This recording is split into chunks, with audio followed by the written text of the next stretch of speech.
I mean, obviously now is leaps and bounds of what he was in Cleveland, and he was good in Cleveland, but like, he But he was kind of still had playing in Cleveland. Yeah, he was still playing in Cleveland, and then he went to LA for a revitalization of his career under Sean McVay, and now he's in Tampa. Kevin O'Connell. And Kevin O'Connell. And now he's in Tampa, winning divisions post Brady era, and you know what he's done this season already is, I think I don't remember the exact stat exactly, but it was something similar of like they're the first NFL team to win back-to-back games on last second touchdown or like game-winning drive touchdowns in the NFL season. So the fact that he looks so much better than he did in Cleveland, rightfully so. I mean, you should get better as your career progresses. But he also wasn't that bad in Cleveland either. But I also get that comparison with the Raiders. And I don't know if there's a good one-off example of like who left the Raiders and then became good. And this whole discussion is spurred from Danny Dimes and like Saquon even leaving the Giants and then going to their new aforementioned teams and being good or being excellent type deal. So how Zach phrased it was which NFC team is like the most AFC team and which AFC team is the most likely NFC team. Is that's part similar? of it. That's part of it. This is kind of a two-pronged thing where the first one is like the Giants right now are being clowned for being the team in the NFC. I think NFC overall that people are like, if you leave the Giants, you immediately like you're probably a good player if you get to you're obviously good if you get to the NFL. Like that clearly is the bar. But like if you well it depends. But like if you leave the Giants after you're proclaimed bad at football and go somewhere else, and then so the Giants are being clowned for letting Daniel Jones go, which is fine. Like it made sense, but then he's having a great year for the first couple of weeks, at least with the Colts. So the question that I had posited was, who is the AFC version of the Giants? Is it the Raiders or the Browns? I mean, honestly, the Jets. Jets are a good pick too. Geno, Sam Darnold. They have you can make a case for Brett Favre and Rodgers. Yeah, if we want to go that far back. They have a better track record than the Raiders because I can't think of like anybody that has left the Raiders, whether they were in Oakland or in Vegas now, and then has had like a second coming of their NFL career where it's gotten better since they left Vegas. But the Jets and the Browns are two notable teams for that, I would say. I think something that also needs to be brought into consideration is the Giants have kind of like a storied history or past, I guess. Like they're not good right now and they haven't been for some years now, but like they at least have a few Super Bowls under their belt. At one point they were very good. And so right. So I mean like the only person to beat Brady. Arguably the Giants, that's not true. Bulls did it too. But my point is like the Giants, for as bad as they are now, have not always been dog water. So I guess by that metric as well, if we're adding that in, would be the Raiders? Because have the Browns and Jets done much? No, Justin Fields looked really good for 1 week. I'm talking also historically though too. That's and I mean, the Raiders have had some questionable pasts, but they've been good too. Even though technically, John Madden, way back in the day. No, this is. I firmly don't believe that it is the Raiders in this case. Like my pick still probably goes to the Browns, just because I think like the Browns are. I don't think you have hope if you're a Browns fan. Kind of like this year, you probably don't have much hope if you're a Giants fan. No. I mean, you look at. I mean, I know Nick Chubb has bounced around from team to team, but what he did Monday running the ball. I mean, he looks better post knee explosion, obviously. But I mean, he did have success in Cleveland, and he's starting to have some success now in Houston. Now, whether that holds up the rest of the season, we'll see. But he's a more recent player that I'm thinking off the top of my head right now that's come out of Cleveland and gone somewhere else. Myles Garrett tried. Here's another one that goes against it's not against the grain that he got good or better when he left. He arguably didn't, but like Derek Carr from the Raiders, like he didn't. He went to the Saints and he did fine, but then he retired after. They had those two great weeks last year. Yeah, where the entire team died. Yeah, like they were on pace. Right. So it's kind of hard. It's kind of hard to base that entirely on the sense of like, I don't think that's fair to Derek Carr, just because I think he did fine in New Orleans, but I also don't think he was given much to work with. Obviously, no. I would say it's the Browns or the Jets. That would be comparable to the Giants in this scenario. So there's no other like true AFC team that's been dog water for many years, where good players come and then be awful in New York and then leave, or Cleveland and then leave and then become better somewhere else. Besides those two teams. No, I can't think of any off the top of my head outside of those two teams. I'm kind of looking through a list here just to see if there's any names. I mean, Tyrod Taylor, he didn't necessarily do all that great, but he did leave and went somewhere else. Oh, man. I forgot Colt McCoy played for the Browns. Yeah. My pick is the Browns, with the Jets being like a 1B type thing. Yeah. And I think the Jets only get that.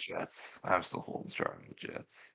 I think the Jets might, again, I think they might only win out now. The more if I just sat and like thought on this for another 10 hours, I would probably go back and forth, but probably eventually land on the Jets too. Just because, like I said, at least the Giants have Super Bowls to their names.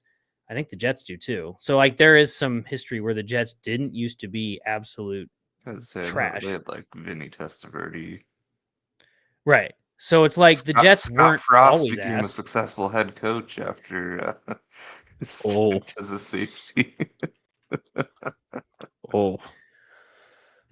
Let's see here what Wikipedia says. Just going through the list of starting QBs in Cleveland. I'm just shocker. There's a lot. Maybe New York is just kind of football purgatory at the moment. I think right now, I would. It might be just the new general New York teams. Eli had to like the asterisks summon some demons or something to beat Brady back in the day, and now the whole city is just having to pay for it at the moment. Let's see here. All right, so the New York Jets have one Super Bowl championship from 1968. So a bit of a long history there. Still counts. You don't apologize. But it still does count. I will let you guys guess of who you think that quarterback was. It's a very famous NFL name. In 68? Yeah. What'd you say, Nate? Was it Vinny? No. Or is that too? That would have been like 70s, 80s, or yeah, later. It is a very famous NFL name, or at least I think it is. Super Bowl III. Wow. Have we mentioned this name already by chance? No. Okay. Staubach. No.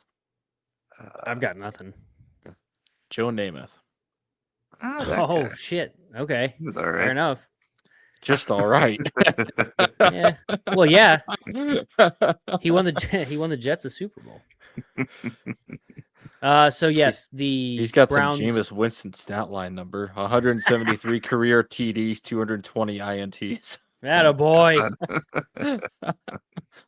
Apparently loved to sling it around back in 68 too. So yes, the Browns have 0. The Raiders have 3. These are all just And the Raiders' last one was 83. So not like, oh, it's been a while now, but like not forever and a day ago. And then the Giants, theirs was what? When was their last one? 11? I don't know. Brady was on the other end of it. That's what matters. I mean, yes, I agree. Now let's look at the Giants starting QB list. Oh, it was 2011. Damn that. names. That was Plexico Burris, right? Sounds right. Sounds that time. Before he When he shot his had leg, that, or catch against his helmet. So, okay. yes. So Very famous. arguably then I think I go Jets. Just the whole city of New York and football teams. Jets history, yeah, Jets history has very much a long ago past of, so they don't quite match up, but the Giants, I feel like the Giants are just the ones that are getting absolutely dunked on for everything. Well, I mean, specifically with it's the Saquon fact that last year, and then there's the Danny Hard Dimes Knocks this year. clip of the offseason of them not wanting to resign Saquon when he wanted to. I mean, That's why they're getting dunked on. call me. That's part of it, and then you have Danny Dimes doing really well at the Colts. So I mean, there might be some other issues there, but It's just- arguably, I think Saquon not being re-signed with the Jets or the Giants Yes. worked out pretty well for him. So I may be biased. It's just funny No to one see can really say. Eli's postseason record, that every time Eli made it to the postseason, he either lost the first round or he won the Super Bowl. And there's no in between. It's 0-1, 0-1, man. 4-0, 0-1, 4-0, 0-1. You can't argue with the results. Eli either lost the first round or he won the Super Bowl. Which You is know what? incredible. Good for him. And with that, welcome back to the Sportsball Podcast, boys. Ladies and gentlemen, everybody that listens, the number one podcast. I almost said sports podcast. Ooh, almost made a mistake there. It's the number podcast. one podcast out there. And again, as a reminder for those that might be tuning in for the first time, maybe you found us on YouTube, Spotify, welcome. But also don't fact check us. We don't like that. We don't do that here. We don't fact check, we vibe check, and that's it. So if you fact check us, no, you didn't. I am Zach. To my above me's left and right is Andy and Nate. If you're watching on YouTube, if you're listening, left speaker and right speaker.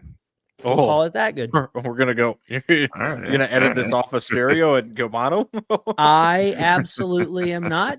But just assume when you're listening to it, if you're listening to it on Spotify or whatever you listen to your podcasts on, that Andy is on the left and Nate's on the right in terms of that, because I'm in the middle here, so I'm stereo and you guys are not. And just pretend, just fully pretend. It's easier that way. With that, we are back with another week of sports news, sports vibes, sports everything, at least that we can fit into a couple hours. And there's a lot that's happened since even just last week. So I say, what do we get started with? I'm gonna lend it to you guys. Stickball. Stickball. Ball. Would the Twins do something? Wrong stickball, sorry. Rock. Oh. Oh. We still have another 7 months of the other stickball before that stickball starts. Oh, okay. My bad. I think the newest thing is the Brewers and Cubs have now officially clinched their playoff spots. I think the Cubs did it today or last night. What? Yeah. As if recently. nobody was shocked by that. No. Are they the first two though? Oh, and Philly. Oh. Philly won their division, which by a Yeah, whacking 12 and a Philly's half been games so whooping far. up That'll on happen. The Dodgers. Well, it's because Schwarber keeps hitting bombs every night. But then Cal Raleigh comes out of nowhere and says, I'm going to do that too, but do 2 home runs a night. So we love Big Dumper. Big Dumper. No, that's kind of the playoff race update. Those are your, not surprisingly, that the the 3 NL teams have already clinched because the AL is just so tightly contested right now in all the divisions that there's not really one that's settled yet. Except for a couple. Except for like the Tigers, probably. But the other 2 have not been settled yet. I mean, the Tigers haven't officially clinched, but they'll probably clinch within the next week or so. Because they're only 5.5 games up, but the Blue Jays can't be far behind that either. No, they're 5 games up, though, unless they suddenly just start tanking for some godly reason. Yeah, they'll probably clinch.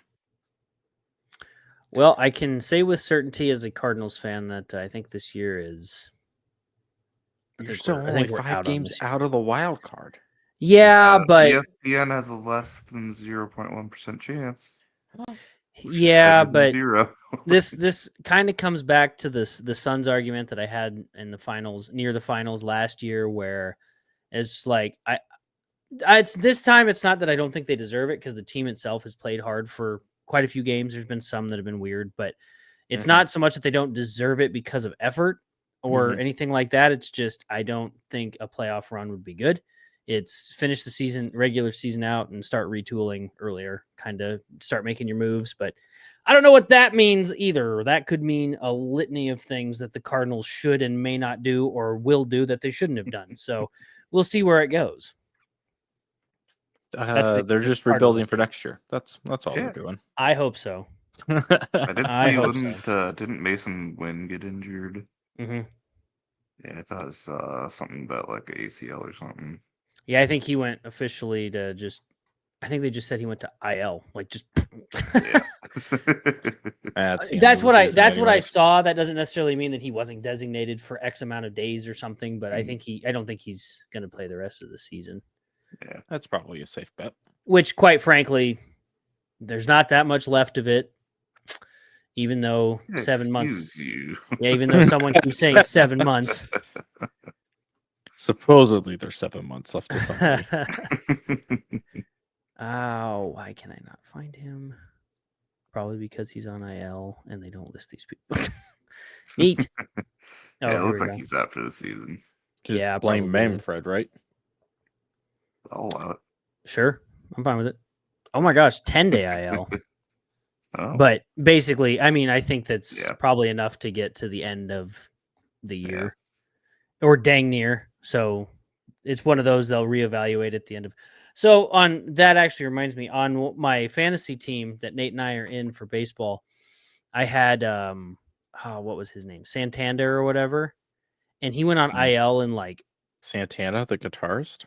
Close. I think I said his last name. I arguably think I said his last name wrong, but he went on IL like in like May and then just never came off. I was like, okay. So, but they would never designate it to say he's out for the season. So I was like, oh, like they would be like, oh, he's swinging the bat again. He's doing this. He's doing that. Like, I'm like, awesome. Great. I can use him because he was supposed to be really good. And he just never came back. And I'm like, why do I do this? Why do I do this? Dynasty stash. I'm kind of glad we didn't do Dynasty because I was like, I need to get that under my belt and figure out how this even works.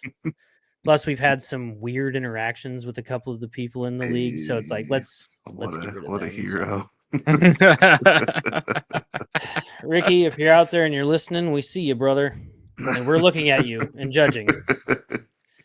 Harshly. I think still, I am still rocking hard in the playoffs. Unlike a certain Minnesota Twins team, they've officially been eliminated. I'm not sure when exactly that happened. I would say somewhere around the trade deadline, but it was somewhere in the last week.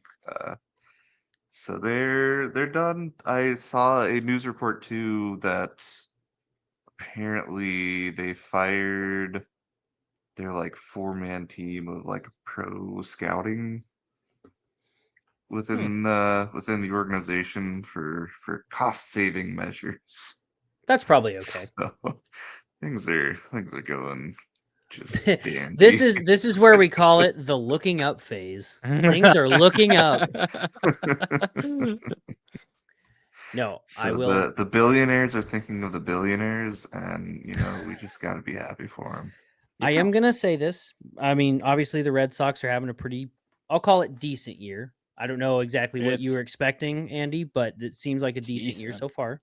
I just wanted to get to playoffs, man. This So, is right up with where I thought they would be. well, there you go then. Meeting expectations, They we'll are. say. So, with that though, I'm hoping that next year that all three of our teams can be somewhere within a realm of like, hey, like, playoff baseball might be exciting next year with all three of us in it. But would be obviously, Yeah, that ain't gonna be Minnesota. I don't think it's going to be the Cardinals either, but they did bring in the guy. I can't remember what his name is. Something Bloom from Cleveland. So there's a chance. I'm hoping that once the offseason starts, that they kind of give him the keys to the kingdom to start building the team the way he wants. Mm-hmm. But he's not the manager. He won't be the manager. He's the next guy up, but he's not the owner. So the general manager, I guess. I don't know. Baseball's weird. It is. The fact that the Twins are taking cost-saving measures while already being in, I believe, the bottom 10 spending in the MLB is not a great sign. You Looking mean up. that fire sale didn't work? Judging by the E next to the Minnesota Twins in the standings, I'm gonna say no. No. I think we're overthinking this. I think the Twins are just tanking for Shadur, so it's okay. Oh, okay. Well, then by all means, then keep You know- tanking, Nate. He sure isn't going to play for the Browns. You know what's funny Right. is there is a little bit of a level of irony to that because Dion did actually play baseball. So Right. Yeah, he played there for the is Reds not- for a bit, so. this isn't like a wild thing that Shadur couldn't have played baseball either, depending on which way his dad went. But regardless, obviously Shadur is going to be taking the Browns all the way to the bowl, probably next year. This year is probably lost, but that's okay. It's a retooling year. Get some Right. weapons around him. We're gonna be good. That one. Sure. Well, whatever you say, boss. Hey, I'm making a claim, and then it's probably gonna come back to bite me. But nobody fact checks us anyway, so it's gonna be fine. It's gonna be fine. Hey, I mean, as long as Judkins doesn't continue his MMA career, I think they'll be all right. If it makes you feel better, Nate, it doesn't seem to matter. No.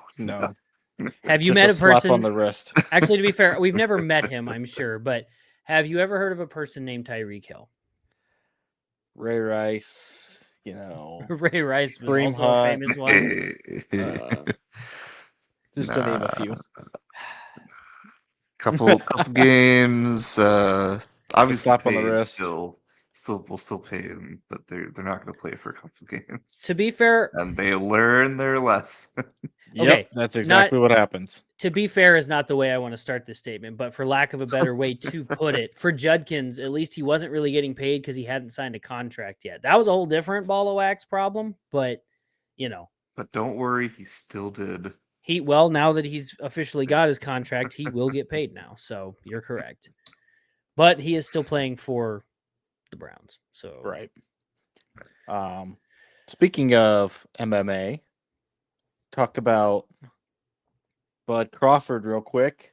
Hell Pride yeah. of all Nebraska this past Yeah. weekend. First off, incredibly illegal how late that that fight started. Yeah. As you can tell, I'm still recovering. He's still recovering. I will though agree, and we are just in our 30s, so we should not be saying it's going to get worse from here, dudes. Hey! I am not there yet. You're close enough. You're part of the great 30 time club. for Nate out there being 2 hours behind of when the actual fight started here. It was still a late start time with respect to that, especially like we said last week with Nebraska starting with the early game. Yeah, it's just it was Very rude. Besides that whole fiasco of just sitting through so many main pre-card before the main card fights. I don't even know what time that fight started. I kind of lost track after it kind of last, like after 11:30, Damn near 11 for o'clock. sure. I think. was for sure when it at least started after some probably, I'm going to guess probably midnight from what I remember. But anyways, he was a very, I mean, based on him challenging Canelo, and it was basically a home match, if you want to say, for Canelo, because he probably got to pick the location in Vegas. I mean, you could tell by the crowd, it was very pro Canelo supporters and everything. That's never bothered Bud at all in his entire boxing career. And I was kind of baffled by the judges' scorecards afterwards that came out of like how closer they judged it than it looked on TV. Because even like the Max Kellerman and like the graphics showed like Bud had like maybe an 8 or 9 point difference on the broadcast scoring when they ended it, and all the judges' cards came out. It's like 115 to 113, 117 to 111, and I'm like, it wasn't that close. I mean, you could tell, especially near the end, that like Bud had won quite a few rounds. Yeah, Bud still had juice, and Canelo was gas. Bud was unbothered for almost, and I say almost as in I think there was one time where he got hit where he was like, oh, like it woke him up, and then all of a sudden you just saw him. He's like, oh, okay, now I can take this seriously or something. I was just like, what the hell? If you've ever watched Bud box, he is definitely that smile, tongue out after he gets hit, or just that type of antic. It's like, all right, he's like, now I feel like that punch. Now that's the guy that I've been hearing all about. It was definitely after the first couple rounds after he actually got hit. He just had that look on his face and it's like, all right, that's the punch that I've been hearing about from all these other fighters. I'm like, now you're finally like, I finally felt it. That's the guy that I'm supposed to be fighting. And he's like, even though Bud was confident the entire time that he knew what he had to do to win. It was just one of those moments of like, you kind of got to be like a little psycho and sicko to get punched like that and then smile afterwards. I mean, you got to be that way to be a boxer. Yeah. We're just going to be honest. Yeah. I do. I mean, there were clips. To your go ahead. Yeah, go ahead. There were. I was gonna say, to your point about the scorecard. Oh my gosh, there must be a lag because it keeps cutting me off. Sorry. We're professionals. Don't worry. Oh yeah. I blame the equipment. I blame the equipment right now. It's not my fault. No, what I was gonna say about the scorecards though is I'm pretty sure that's one of those where like they did that on purpose, where it's like it was known that Bud won regardless, and then the 115 to 113 was kind of one of those where it's like, we'll make Canelo feel a little bit better about that, but he definitely like the scorecard was fabricated that way, if you will, to make it seem closer than it was. Right.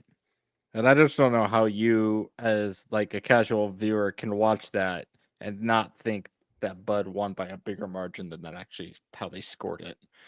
Because if you look at, there were stats at the end of it, it's like how many headshots versus body shots that each guy landed. And they had said this through the broadcast, like Canelo's more of a body shot, Bud is more of a headshot. Bud had landed like 115, like something headshots to Canelo. It was insane. And then like Canelo probably like I think vice versa had like 120 body shots. So like just the style of the fighter, but it's like, if you're going for the KO, like you're obviously trying to go for the head and not just the body shots to knock somebody out. So if you had watched any of that fight, you were thinking like, yeah, Bud's, winning this not by a closer margin than they showed, especially those later rounds where there were some some just nice right hooks that Bud threw. And you saw Canelo like stop for a second and kind of shake it off and then get back to like boxing. Because you could tell like at the end of it, like those shots were getting to him, but he wasn't going to go down. But Bud probably knew that, but it was enough for like Canelo to stop, kind of like shake it off and look at Bud like, oh, that was a good one, and then go back. Oh, you for real? Yeah. I think it was the start of the 9th round where they both were just throwing haymakers at each other's heads. I was going to say the first like 6 rounds, in my opinion, and I am not like a boxing professional in the sense of like understanding everything about it, but like I thought it was close the first 5-6 rounds where I was like, okay, I can see people making the argument like I think Bud's winning, but it's not like a clear all 6 rounds have gone to him. Like, at least for sure, in my brain, I was like, round 3, I was like, that one went to Canelo for sure. There was, I think, maybe in 5 and 6, I was like, okay, like this is getting a little closer. He seems to be ramping it up. And then I think someone must have told him that. Not that I said that, but somebody like in Bud's corner said that, and he was just like, "Oh, okay, I guess I'll turn it on now." And you could tell that was just boom right there. It's like you said, Nate. He had a bunch of juice at the end still, and like you could tell starting at round 7 and 8 that he was just like, "I'm not tired. Let's go." It was awesome. You It was could so also good. just tell the entire match he just looked quicker.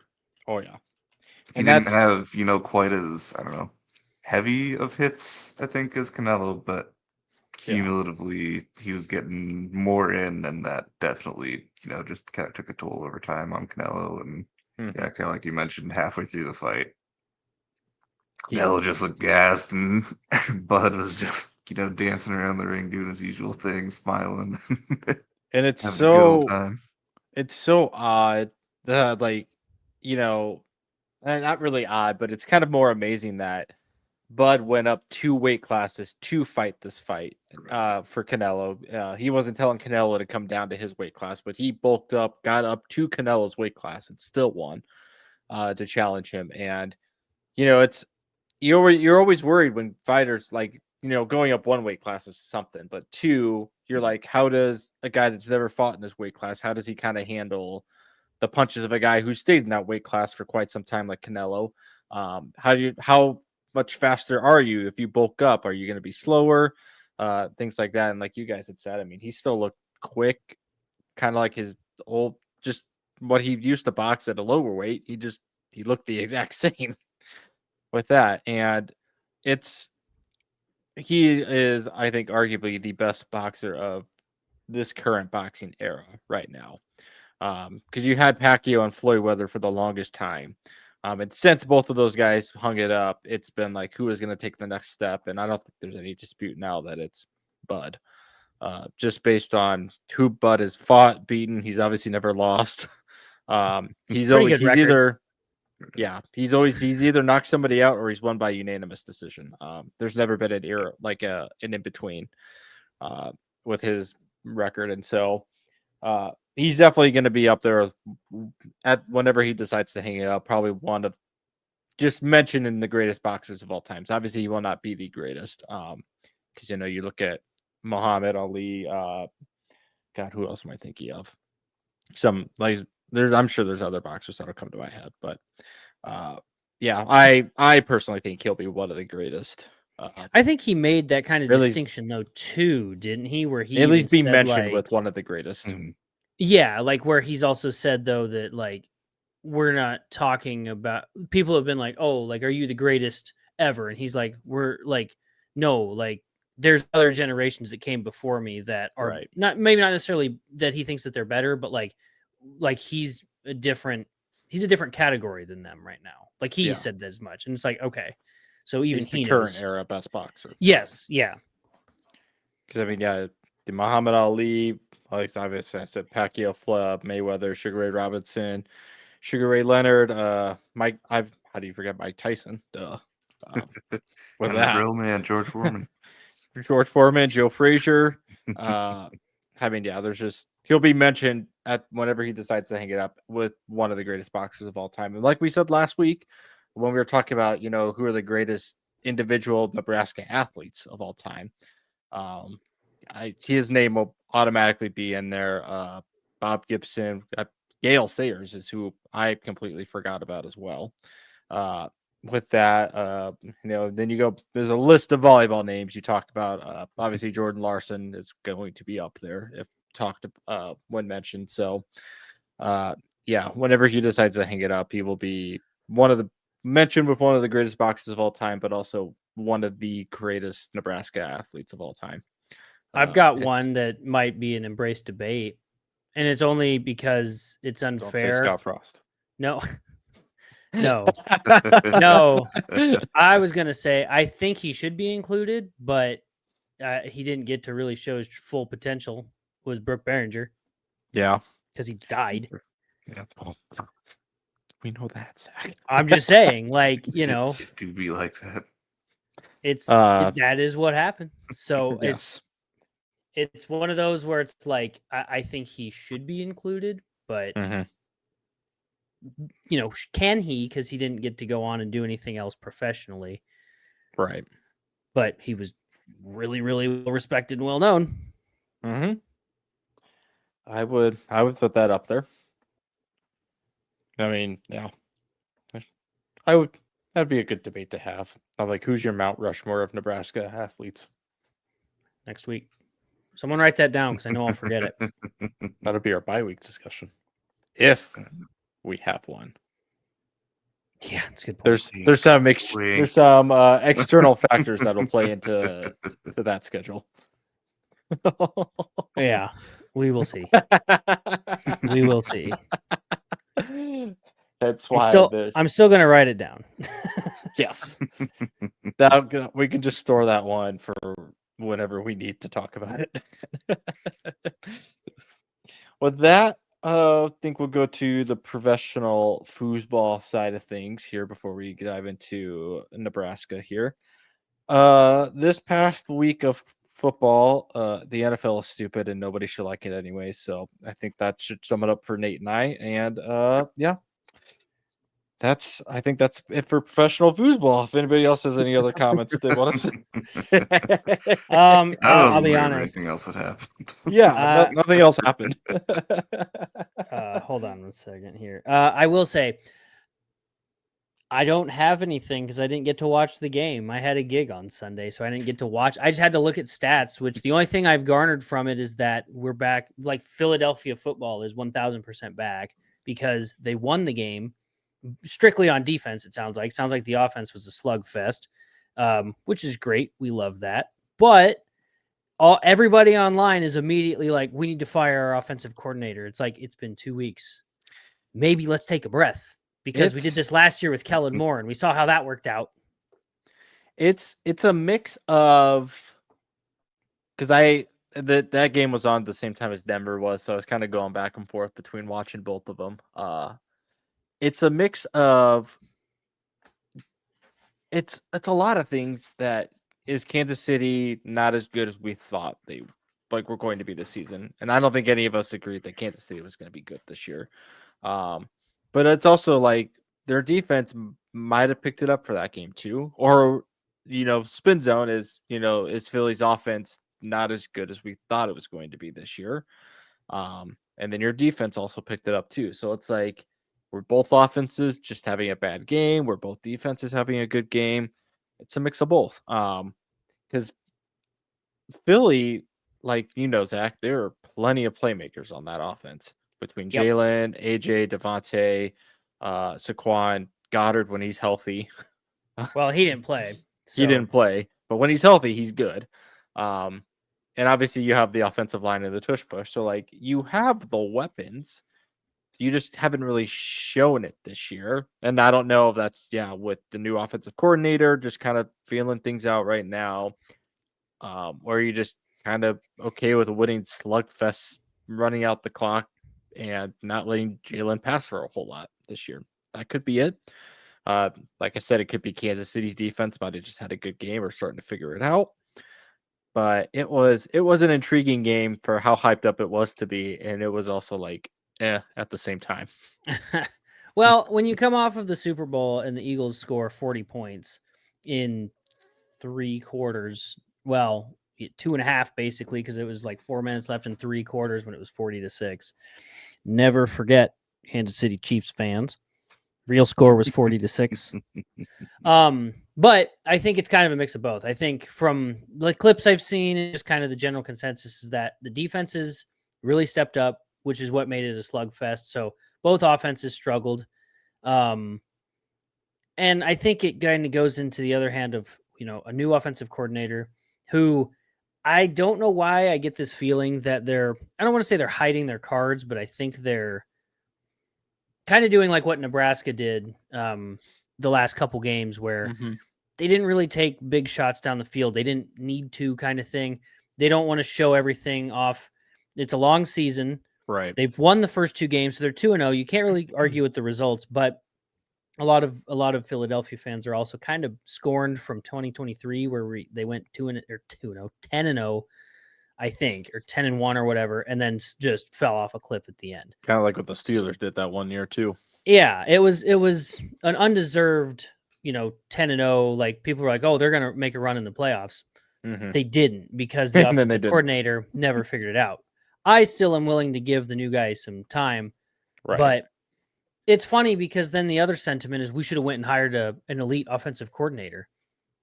Okay, when? Because they played the Super Bowl, and then the one that we had that we were hoping would stick around left to go get a head coaching job. Well deserved, by the way. I think he's gonna. I mean, he's going for the Saints, so. But Saints don't look as bad as I thought they were going to look. As far as their offense goes, like it's been like they haven't been winning, but they're serviceable. Right. And so I mean, I think he deserves. It's not like they're losing games by not scoring any points. I mean, they've lost the last 2 games. Spencer Rattler at your right. Yeah. I mean, it's what they can do. They lost last week by 5 points to a very injured San Fran team, and they were in it with Kyler and the Cardinals, so it's not like they're losing by not scoring a lot of points. They also just suck at the same time, but they don't suck as bad as I thought they were going to. They're still bad, but just not like New York. They're not the Dolphins. Well, I thought the Giants were going to suck, and then that game happened where it was a shootout for some reason. Dolphins are in they're not the Dolphins territory.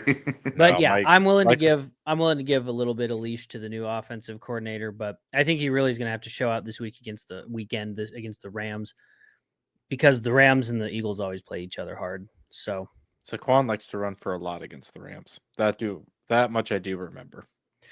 Are they going to have a snow game again? I don't think so. Is the game in Philly or is that in LA? It's in Philly. Oh. I guess they could. Anything is possible. Fire up the weather machine. The first game of the year had a freaking lightning delay, so I guess nothing is entirely off the cards.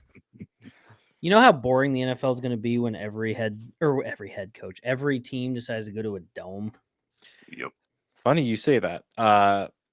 Denver, they're not going to a complete dome, but they are building a new stadium, I think, by like 2031. In a new location, but they're gonna have a retractable dome, just solely for the fact that they want to host a Super Bowl, and the Super Bowl is only going to be played in dome stadiums going forward. Lame, but I get from it. what the owner said is they're not gonna put the dome on or close the dome basically until the Super Bowl, if they ever host it. Like if there's playoff games and there's snow and everything like that, they're leaving that thing open. But they want the dome aspect so that they can host the Super Bowl at some point. And then among other things of concerts and events you can do in the off season with the dome and a football size stadium. But I think the Bills are doing the same thing with their stadium. If the NFL makes a mandate, a retractable roof. Bills kind of makes sense because they get that lake effect snow. You just it's 3 feet in 2 hours. Yeah. Well, I was gonna say if the NFL makes a mandate where every team can go to a dome, but they have to make it with the retractable roof, I'm fine with that, as long as the mandate also includes that you have to have full weather games. Barring Actually, I don't think Buffalo emergencies. is doing that. I think Buffalo is just keeping it open. My hot take is that we should just have the Super Bowl hosted at Lambeau every year. Yeah. February in Green Bay. Good luck. Now, hold on. Let's take that idea. If you really want to win, prove it. No. Let's take that idea and flip it. Let's do the relegation idea. And the two worst teams in the NFL, well, AFC and NFC, the two worst teams in the AFC and NFC have to duke it out in the worst conditions. So at Lambeau, probably. And then whoever loses gets kicked out of the league. As for the replacement, we'll have to figure that one out. But that's my obviously. Do that over Pro Bowl weekend, because nobody actually watches the Pro Bowl anymore. So just call it Relegation Bowl, and then let's go. That's what people come to this podcast for. Yeah. That's why we're the number one podcast. The podcast. But yeah, that's the number one podcast. Eagles will be fine. your division, because the commies are now like, ugh, I knew they were going to kind of take a step back, but like Jaden's already hurt 2 games of the year.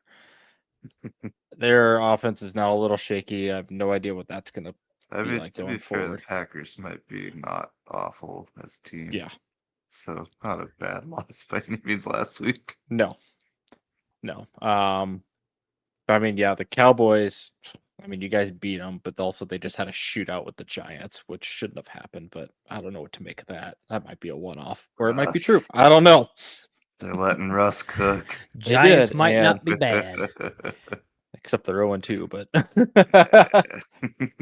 Ah, it doesn't really help their case that, Minor details. Dallas is probably the best kicker in the NFL right now and could drill one from probably 80 yards if you really wanted to. Hey, I mean, the That dude is Jaguars kicker insane. had that 70-yarder in preseason, Yeah. didn't he?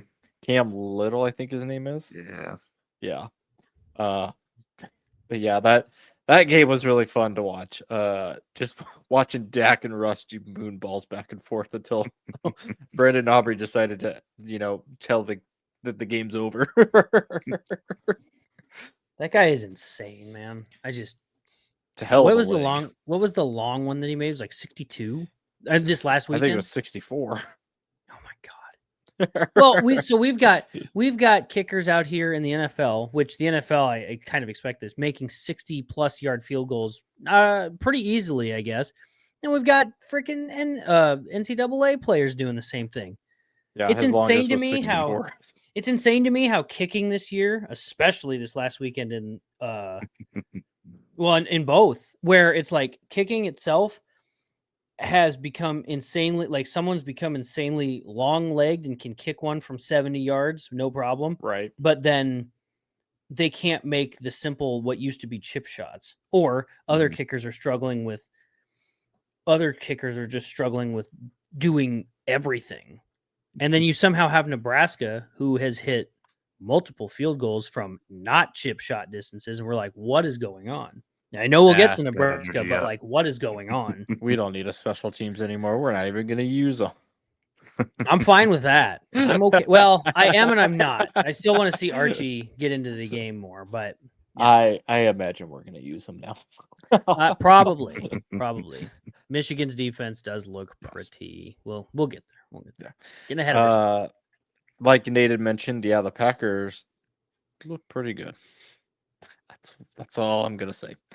It's the Packers are gonna hinge on Jordan Love being consistent, I think.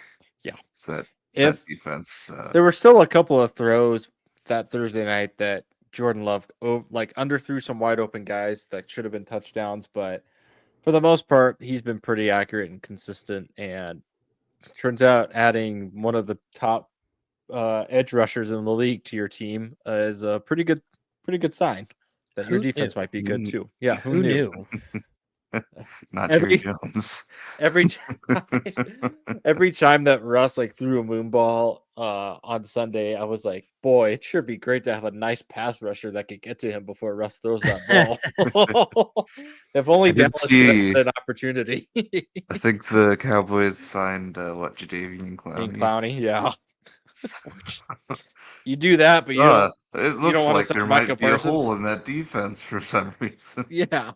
Wonder where that came in. I wonder who was there. You want to talk about one of the most overhyped freaking players ever in the NFL, Jadeveon Clowney. The fact he's still in is just shocking to me. Hey, he had that one really cool He had that one really cool hit player when he played in South Carolina, and that's what he's hinged his entire career off of. And you know what? Props to him. He's gotten a lot farther than I did in the NFL. I'll give it to him. But I'm just pointing this out because, not fam. Not for me. Other games, Lions might be back, or they just played the Bears. Either is a possibility. I don't think the Bears are definitely not back anymore. I have one freezing cold take on the NFL and one maybe hot take. It's the case of, are the Lions good again, or did they just play the Bears? Both can be true at the same time. And that's where my hot take comes in. I think if the Bears really struggle, and I think they're going to, but I think the Bears are going to eke out some wins and kind of average out to the mean here. maybe, but I could very much see them moving on from Caleb Williams after this year. They'll always have that first drive against Minnesota. Yeah. And that was it. That was about as good as the Bears' That's offense what's looked. extra concerning for me was the amount of effort it took Minnesota to beat the Bears, and the amount of not effort it took for the Lions. And then the Lions just come out with Amon-Ra and just like, oh yeah, I forgot that you exist I in mean, the offense. arguably, you could look at that as like a defense or a revenge game for both, like not necessarily Ben Johnson, but like at least Dan Campbell. You know he got them fired up, ready to bite some ankles before that game started. Yeah. But I could see the Bears moving on from Caleb Williams after this year if he doesn't get any better at all. And right now, it does not look like he's going to do that. I mean, I thoroughly enjoyed how often that they targeted Ondudze in that game. That bodes very well for me in the future. Fantasy-wise, outside of that, that was about the Bears' only offense was getting the ball to Ondudze. Any Bears fans that we have that listen to this are just like, we don't care about your fantasy team, Andy. Well, I do. It's just kind of like the Cowboys last year. It's like the only offense is CeeDee Lamb, and that's about it. Still kind of true right now. Is just get the ball to CeeDee. George Pickens did all right. George Pickens did have a good game, and I only know that from the fantasy perspective. So arguably, I am bringing my fantasy team into this. But outside of that, no other real notable games other than two big injuries we have to talk about.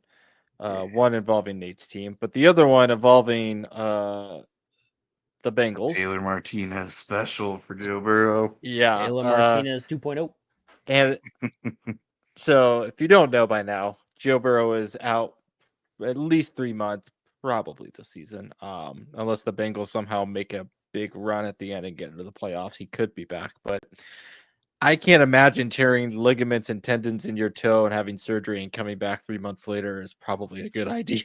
But, what do I know? Especially for a quarterback that has no offensive line. And needs to run his ass off. Will not work for him very well. So that's big news for the Bengals. Now, this happened, a couple years ago with his wrist, and Jake Browning stepped up. He did a pretty good job when he filled in for Burrow a couple years ago. Jake Browning had the greatest backup story for 4 weeks. Yeah. So, and it could happen again. Because like we talked about, I mean, the Bengals still have Jamar Chase, T. Higgins, Chase Brown on the offense. It's just now you lose the aspect of Joe Burrow throwing you the ball, while the offensive line is still a very big problem. Feels like maybe Joe Burrow getting injured every year might not be a bad, thing to look into. The Bengals are 2-0 right now. Now, how long it lasts, I don't know. That was the monkey paw scenario that I saw was, hey, the Bengals are 2-0. Oh, your starting quarterback just is out for the year. And I still think Joe Burrow is a great quarterback. And I mean, this isn't even just bias. He's a good quarterback. I was going to say, you look at their schedule is obviously you play, the Ravens and Steelers twice. They've got the Bills on there. They've got the Packers. They've got the Lions. Even just their next few games where it's Minnesota, and for as awful as they've been, their defense is solid. Then at Denver, then against Detroit, at Green Bay, against Pittsburgh. Their schedule is not too kind to them, and not having Joe Burrow might be a problem. Yeah, weirdly. Which preseason, I mean, these matchups, if Burrows have been healthy, I mean, those would have been great games to watch to play any of those teams, and now they won't. Also, I think turf toe is a terrible name for the injury. And this was debated on some other thing I was watching on YouTube, so I'm not going to steal that thunder by any means, but turf toe makes it sound like you just stubbed your toe really hard and you're going to be out for the rest of the game. Once you look it up, it's it needs a very much better name than turf toe. Because it's so grass. Yeah. if not for just that alone. Although I will say, I'm going to transition from the Bengals and go to my freezing cold take, and I don't think anybody's going to disagree with this. I think Mike McDaniel gets fired this year. Oh, I said that last week. It's going to happen. But I mean, last week was just week one, They were right? winning, and then they lost on the very next play to a kickoff. Right. Like with week one, you can kind of be like, you know what? There are some anomalies. I wasn't saying they were going to go to the Super Bowl by any means, but it's like, sometimes you just have a really, really bad week one. You get that rust out and you play better next week. They did not do any of that. They continue to show that the Dolphins may just be dead. Two is bad. Turns out you need a brain to play football. Tyreek Hill almost knocked around at least 3 times to 4 times is not good. Tyreek Hill went full Joker in one of his the media availabilities that he had in the locker room. I was like, dog, this makes you look worse. Just throwing that out there, but yes. Yeah, I think the Dolphins might just call it a year. I believe McDaniels is going to get fired. Do they fire him as soon as Thursday if they get murdered by the Bills? No. Let me look at their schedule. I have no idea. Specifically dependent on if they play any kind of effort against the Bills. The Bills should win this game handedly. I don't think anybody's after the Bills. They got the Jets and Panthers, so those could be get right games, possibly. But 0-3 get right game, like those games after using those as get right after going 0-3. God, that took forever to get out. Man, the Monday night game. Oh, it's Miami and New York. It's Miami and Jets next Monday. Oh, good. So I have next Monday. Oh, gross. Off. I don't need to do. I don't have to. I guess in 2 Mondays, the 29th. I knew it. Oh, that's like gross. I don't have to tune into that. Who approved that? Even at the beginning of the year, that was not going to be a good matchup. Oh, gross. Well, they can't say that. Well, they can't. That game starts at 6:15. Is that a doubleheader? Oh, that is the doubleheader. Because Denver plays. Okay, Denver, Cincinnati's the other game. So that might be a better game. Although we did jump off of Cincinnati. We might as well jump back onto them because this upcoming game that they have is going to be the battle of the backups. Oh, it's going to be beautiful. Jake Browning versus Carson Wentz. Like we all thought at the beginning of the year. Super Bowl champion Carson Wentz. To all you out there doubting the abilities, we'll see. Offensive line's pretty non-existent for the Vikings so far. And Carson Wentz does really well with no offensive line. Let me tell you, you guys are going to fare great. Zach would know. I mean, the hope is JJ McCarthy has 2 NFL games under his belt, so he's still kind of learning the speed of it. So there is Nate, some hope that Carson Wentz can process a little quicker. Before we get into the game itself, I am curious because I keep seeing this conspiracy thrown around. Do you think that Kevin O'Connell and the Vikings organization is faking JJ McCarthy's injury, the 2 to 4 weeks part? I think he actually got injured, but are they faking the length of his injury as like a soft benching because he's playing bad? Nah, I mean it's a high ankle sprain, so well, that's what I mean. Though. Is it 2 to 4? I mean, he got his ankle twisted in the Falcons game, so I'm not denying the injury part. I'm saying they can absolutely, when they say out to the reports, they can say, "Oh, it was a high ankle sprain." It could have literally just been he had it twisted, he was fine the next day, kind of thing. I don't believe that's the case. I'm just saying that's the conspiracy, the NFL conspiracy going right now, which is incredible. That's just a stupid conspiracy because I don't know. Like I said, JJ has two official NFL games under his belt, and I believe 2 preseason games. So I would just think that's insane if they're doing it. Offensive line I saw is ranked 28th in the NFL at present, which isn't exactly a great situation to bring a rookie. And Nate, how many teams is that out of in the NFL? Just to I believe there are 32.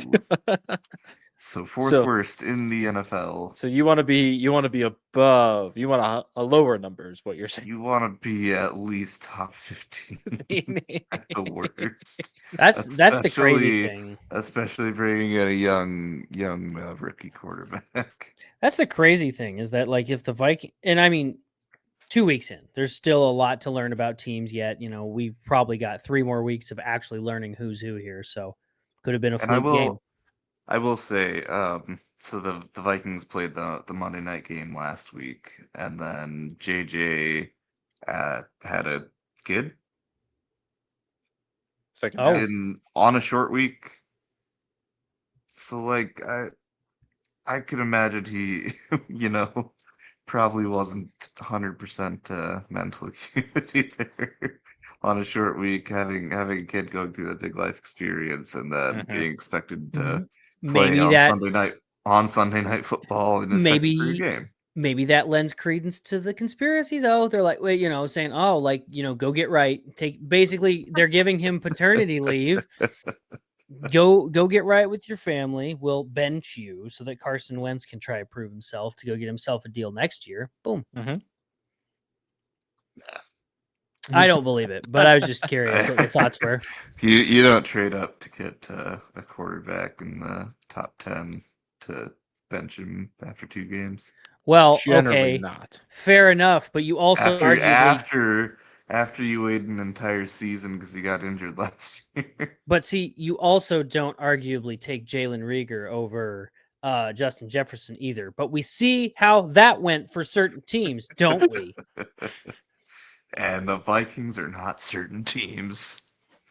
The No, Vikings with however- Justin Jefferson Who are you side talking of about that there, debate. old Zachary? These guys, and if you're not watching the video, I'll just let you fill in the blank. But these guys are the ones that did that. Now, I said last week that regardless of how bad that pick was, and we all know how bad that pick was, it worked out as of last year. So, not going to argue, not going to complain too much. I'm saying. However, when you look Probably back at that, Justin Jefferson on that team too. when you look back at that draft, if we had Justin Jefferson on the team, we wouldn't have AJ Brown and Smith. So Hey, I mean AJ Brown kind of washed.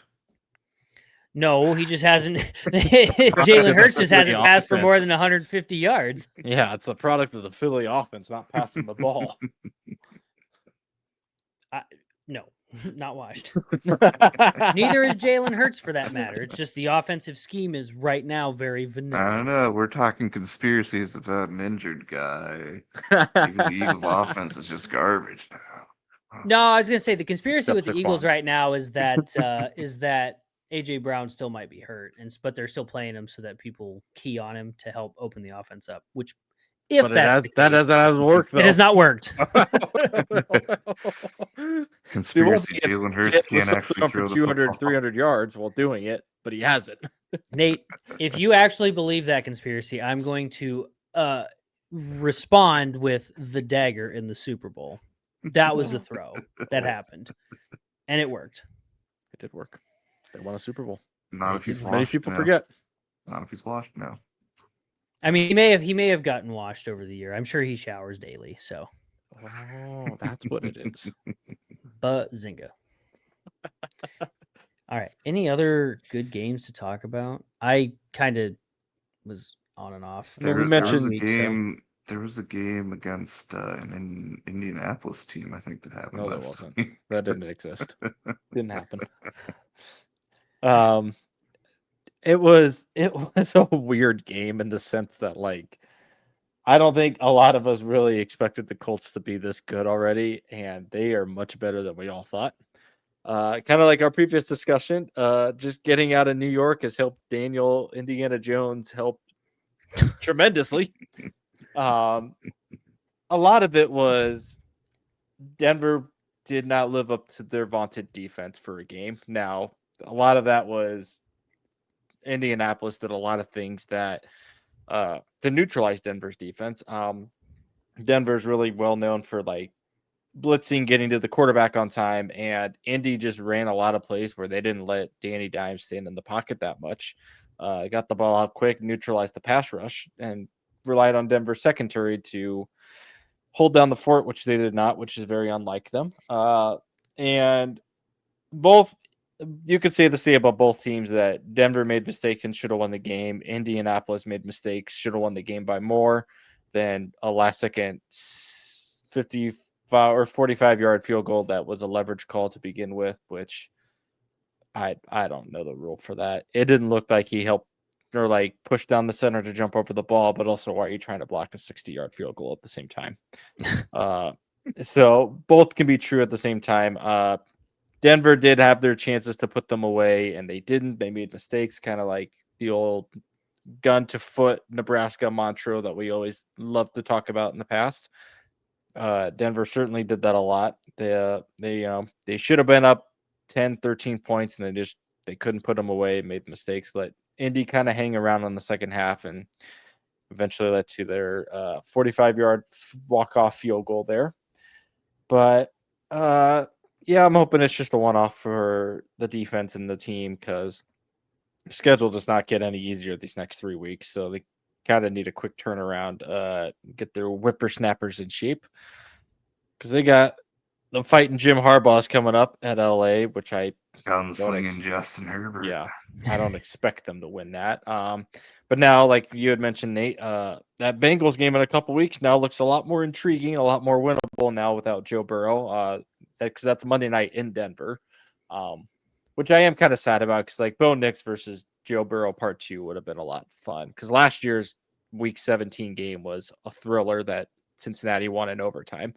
So that would have been a cool Part 2 matchup. I would have expected about the same thing, but at least for Denver's standpoint, it looks a lot more winnable now.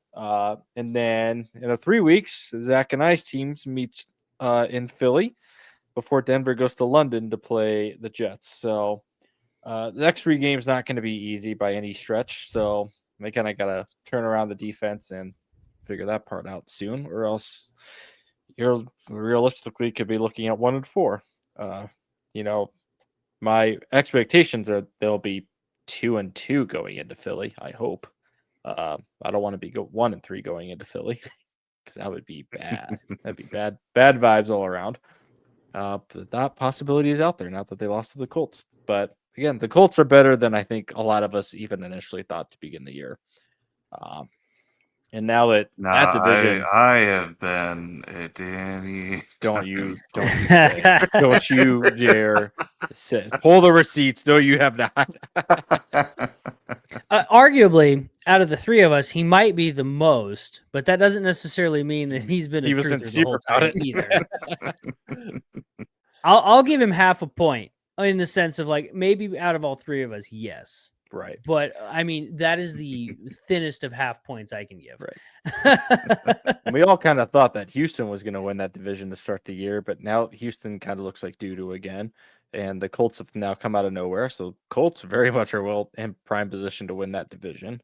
Because Monday night, I mean, the Texans took the lead with like 2-something minutes left. It's like, or a minute and a half. It's like, that's a lot of time for Baker. And Baker, yet again, masterclass game-winning drive to win the game like he did week 1 against the Saints.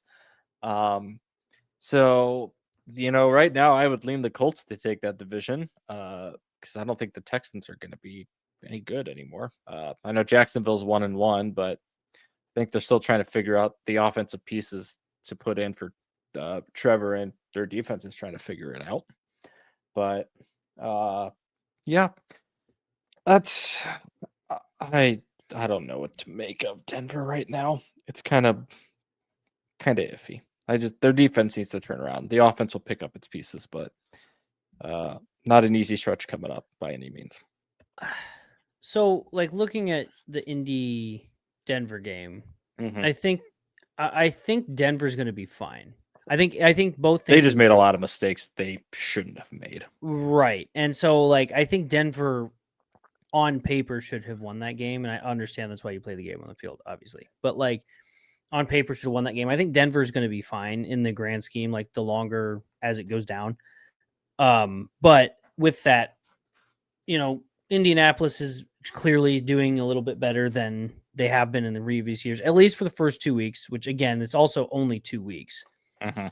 Once teams start to finally regress to the mean, then we're going to see who's really, still the upper echelons and whatnot. I mean, you guys only lost by a point. it's not like you lost. And they should have won by like 10. Exactly. So But it's also like Indianapolis should have also won by 10.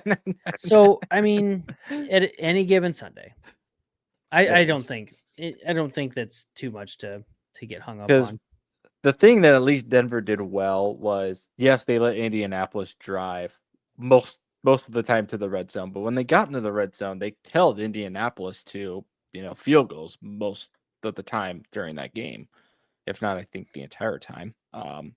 Besides maybe one or two touchdowns that, say, one was a goal line sneak, the other was a 7-yard run. So yeah, like the two touchdowns that Indy scored, one was a tush push Danny Dimes, the other was a Daniel Jones flat pass to Jonathan Taylor. But outside of that, the other red zone trips that Indianapolis got close, Denver held them to a field goal. So it's not like Denver, broke when they got into the red zone. They did what they needed to do. When they got to the red zone, was just at least come away with 3 points from Indianapolis. But they also, like I said, should have won by like 10. Because one of the drives, they had a guaranteed field goal. Just Bo overthrew his guy through a pick. The one that Will Lutz doinked with like 3 minutes left in the game. That drive started by Dobbins getting down to the 20-yard line. They called him for a delay of game penalty because he spiked the ball after a first down, which no fun leak. And then I think that drive immediately happened with a holding call. So like they were already at they were at the 20, then to the 25, and then all of a sudden they were at the 35, 40-yard line with the 1st and 20. It's like, you got to the red zone and then immediately went 25 yards back. And then it ended with a doink. And so then Indianapolis got the ball at like the 40-yard line. And then they just, that's pretty much how they won the game. But, they had drives where they could have put them away in the second half and they came away with no points out of the 2 drives that they got close to the red zone. So if they score a touchdown on any of that, or at least get a field goal and make it a 5-point game, you force Indianapolis or 4 or 5-point game to try to score a touchdown instead of just settling for field goal range. So, like I agree with you, Zach. Like they should be fine if they clean up some defensive pieces and just eliminate the gun to foot mistakes, which I thought I got over with Nebraska, but it just transferred to Denver instead. buddy. Nebraska's just getting started on those chances, my guy. Yeah, let's pump the damn brakes there. Appreciate the optimism, but woo, let's pumping the brakes real hard right now, my guy. But yeah, they've got big time tests coming up now that'll kind of determine, are they going to be a bounce back team or are they just going to be a team that just kind of falters around 500 all year? Like we've said in years past, I mean, the NFL is a week-to-week league, and it truly is. You're going to have your juggernaut teams, but then every other team is truly a week-to-week team of who is good and who's not good with that. And yeah, it's only 2 weeks in, so we're going to be fine. If you're not, Green Bay or the Bills or the Ravens or the Packers, everybody else is going to be a week-to-week team. Or the Eagles. We'll see. Might still be. Still might be. I mean, I'm very intrigued what the Bengals are going to look like. Just because I don't. Obviously, Nate's going to have the first game against Jake Browning and the Bengals, but I'm very curious of how they try to divert that offense without Joe Burrow. And, is it just, YOLO bomb to Jamar Chase every play, or that's what I would do, but I'm not the offensive coordinator, or I'm not Zach Taylor. So I did kind of wonder before that injury happened to Joe Burrow was how much longer was Zach Taylor's leash in Cincinnati? Because this is injury kind of give him some more leeway now. Because I'm like, if Bengals kind of do what they did last year with the same offense and still had a poor defense and missed the playoffs at like 9-8 or something like that, I mean, do you keep him around?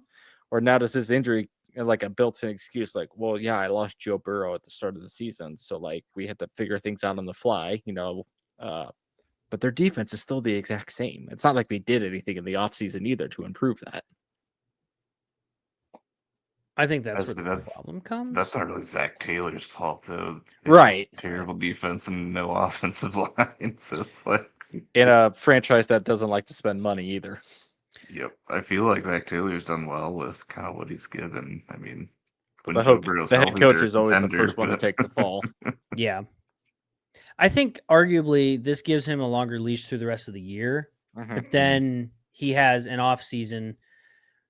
Hopefully they all come together and say, all right, let's get some big burly dudes up front to keep Joe Burrow upright. Whether that's through trades, whether that's through draft, whatever. Like make an effort to at Mhm. least get an offensive line. The defensive line is still important, but like your offensive line is probably, in my opinion, for them more important to keep Joe Burrow upright. If they can do that, they have a much better chance for their offense going forward, provided they're able to keep a lot of their offense going forward. I know that I still have Jamar Chase and Joe Burrow, but then I'm like, I don't know what the stuff is with like Higgins and whatnot. Higgins signed, I think, or at least they franchise tagged him for another year or so. So I think him, Burrow, and Chase are fine with extensions or at least franchise tags. should work It's out everybody else. But again, that's where the bulk of the money is going, is to those three guys too.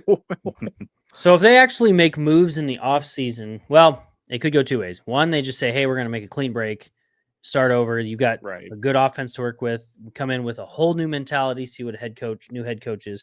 Or they keep him for one more year with where hopefully Zach Taylor says, I'm going to Mhm.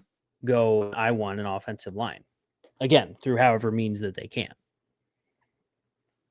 Right. That's how I see that going. I don't think he gets fired unless somehow I understand they're on their backup quarterback, but I mean, unless they go like they lose every single game from here on out, Mhm. then I'm like, it's probably Then maybe time to fire. like Yeah. the Dolphins will do. I was gonna say, I think if Mike McDaniel gets fired in like the middle of the season, which hey, if the offensive coordinator job for the Eagles doesn't work out and he gets fired mid-season, Mike There's an McDaniel's pretty opening. good offensive coordinator, so he can come on over. So it's worked out really great for another guy named Vic Fangio. It did. So It did. All right. With that, to the collegiate foosball portion of things, and better portion. yeah, yeah, the team that's 3-0. Yeah, the team that they should have kicked the doors in, and they did. Nebraska did come out victorious over the Houston Christian. I don't even know what their mascot name is. they were the That's Huskies. Huskies. Yeah, them. Yeah, 59-7.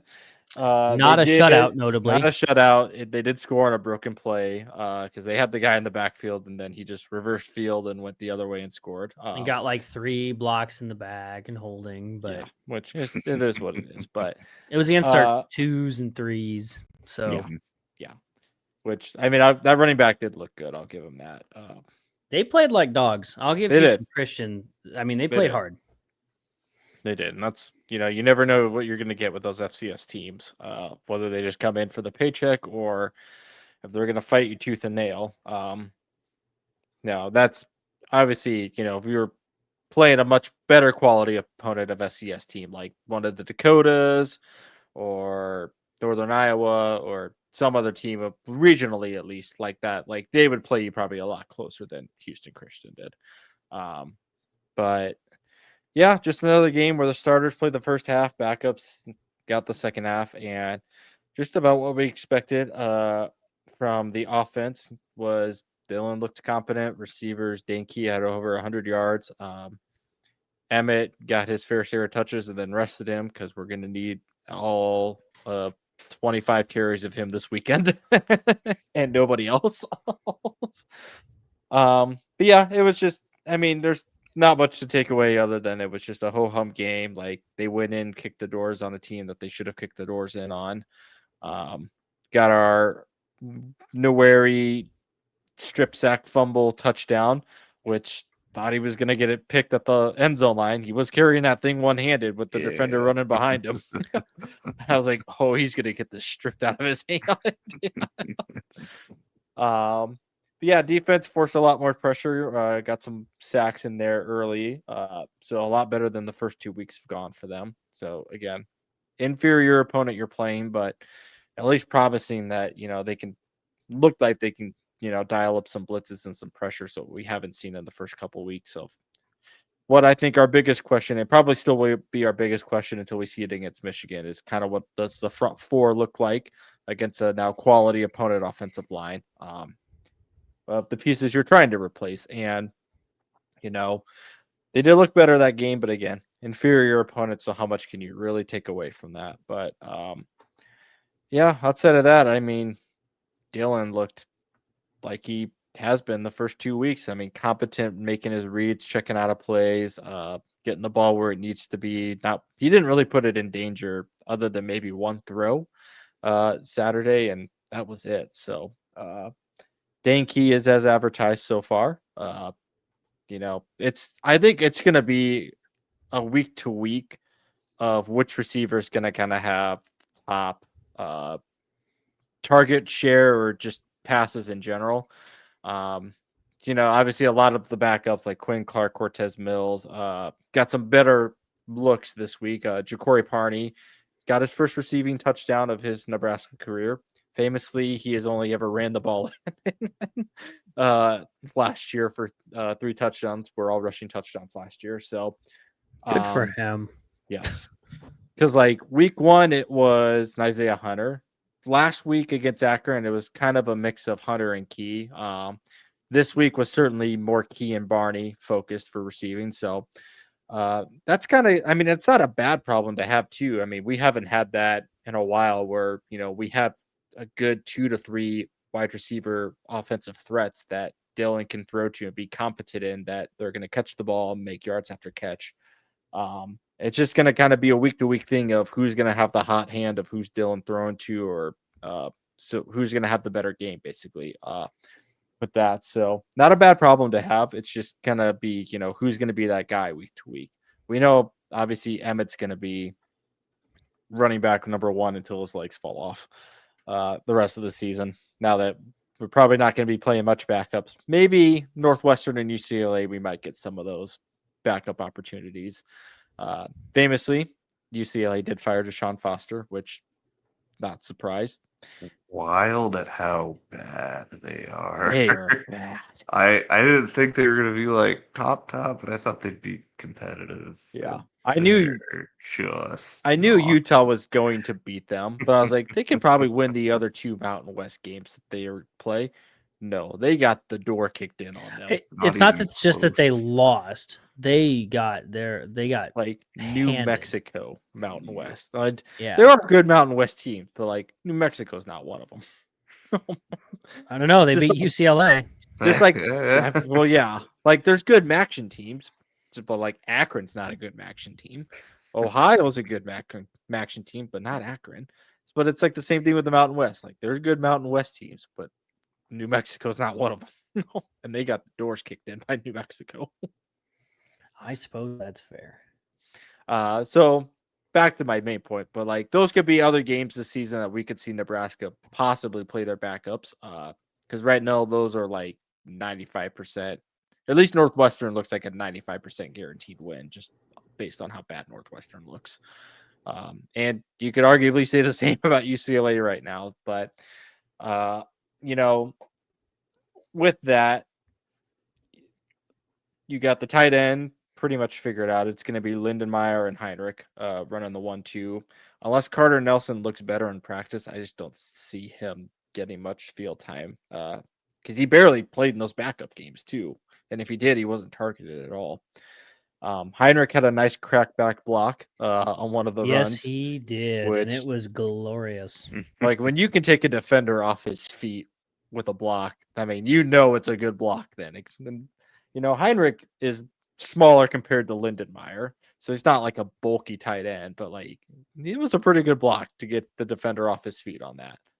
But yeah, I mean, you kind of have the offensive piece is now set in motion. It's just now their true litmus test for the rest of the season is just going to be, all right, you've kicked the doors in on teams you needed to beat. You kind of figured it out against Cincinnati enough to win the game.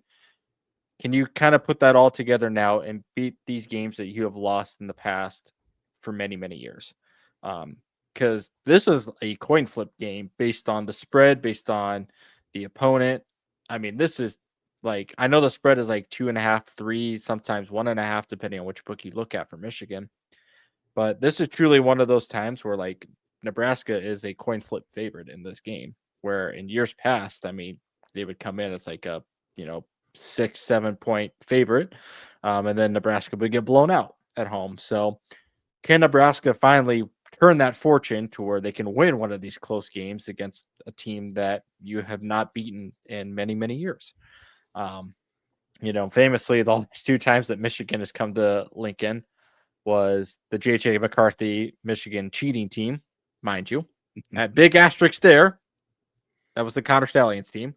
But then the 2021 season where, Nebraska probably should have won that game, but Adrian, quote unquote, fumbled on his forward progress. That was not stopped. The forward progress that went on forever. Yeah. It was insane. But it's a big opportunity for them this week to, finally say, is this team for real? Is Dylan for real? Year 2, at least year 2 Dylan of how he's looked so far, is what we've seen from him, is this for real, or have they just been playing bad teams? So we're going to get a lot of questions answered Saturday. Might not determine the rest of the season unless they win. But a loss is not going to, hopefully not tank the rest of the season either. But we're going to get some questions answered about how does the defense look against a superior offensive line now? Can they get can they get pressure on Bryce Underwood?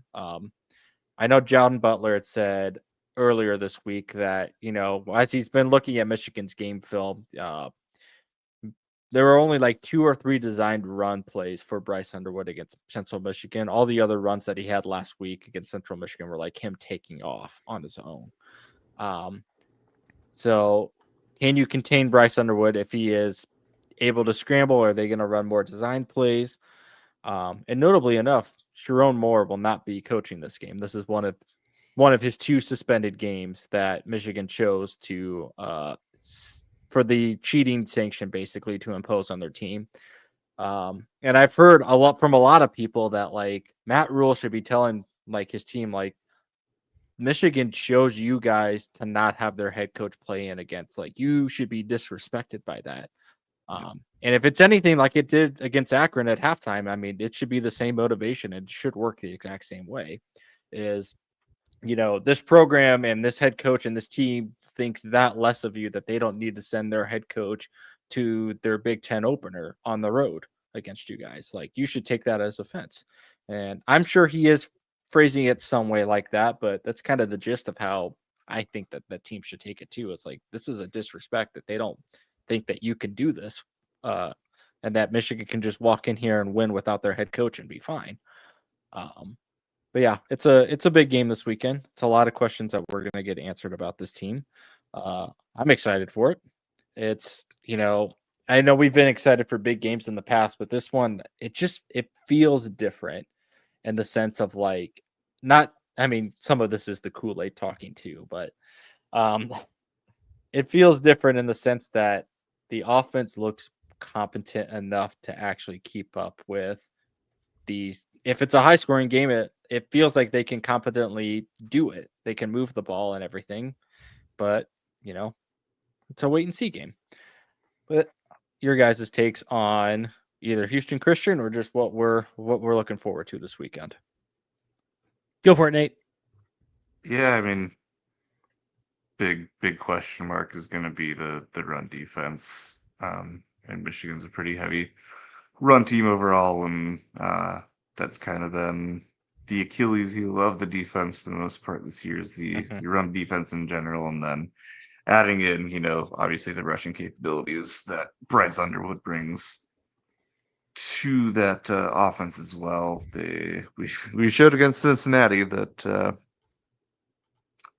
covering a mobile quarterback was a little difficult. So hopefully Right. they've been studying that film to kind of cover whatever holes were happening there, and hopefully figure out a good game plan to keep that a little more in check at the very least. And that'll be interesting too. I know they already played at Oklahoma. They lost that game, but Bryce Underwood does have some experience. He is a freshman, so he has some experience with hostile environment on the road. But it'll be Mhm. interesting to see kind of how he is able to handle things at Nebraska with Memorial Stadium, billion fans Yeah. screaming while he's trying to call out plays. I mean, even at Arrowhead against Cincinnati, they were having difficulty getting the play calls in, and that Mhm. was not a technical home game. So Yeah. hopefully the crowd can help out there, and then yeah, it'll be interesting to see if, kind of like you mentioned, see if the offense is as for real as we've been seeing, or Mhm. if it is just a quality of opponent thing. And I'll be looking again, kind of as I've mentioned, where Dylan just has really good composure this year. Mhm. He's looked pretty well, calm, cool, collected for most of his time out on the field. Seeing if he, if they start facing some adversity, if he can still kind of keep things even keel and make the right plays relative to that, even if Mhm. things aren't necessarily in their favor. So big opportunity. And like you said, dude, they're not bringing their head coach. So that's just like bulletin board material between Yeah, it that should and be. like the last time they were here, was the Connor Stallions year. So like there should be no shortage of motivation to get pumped for this game. Right. Adding on the fact that it's an afternoon game on CBS. So like, and really this game catapults you.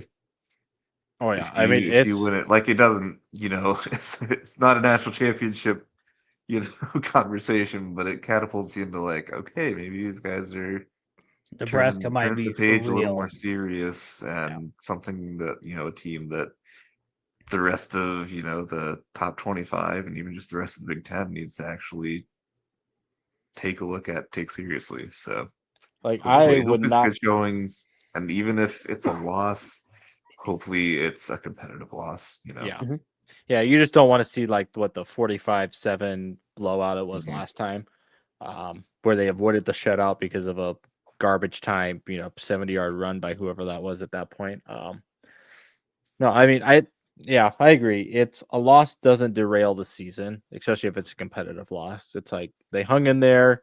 Most people probably didn't believe that they could do it, but it's one of those times where, all right, there's something here. They just, but at the same time, it also I could see it's like they do this every time where like they're just in these big games, so they can't quite get over that hump.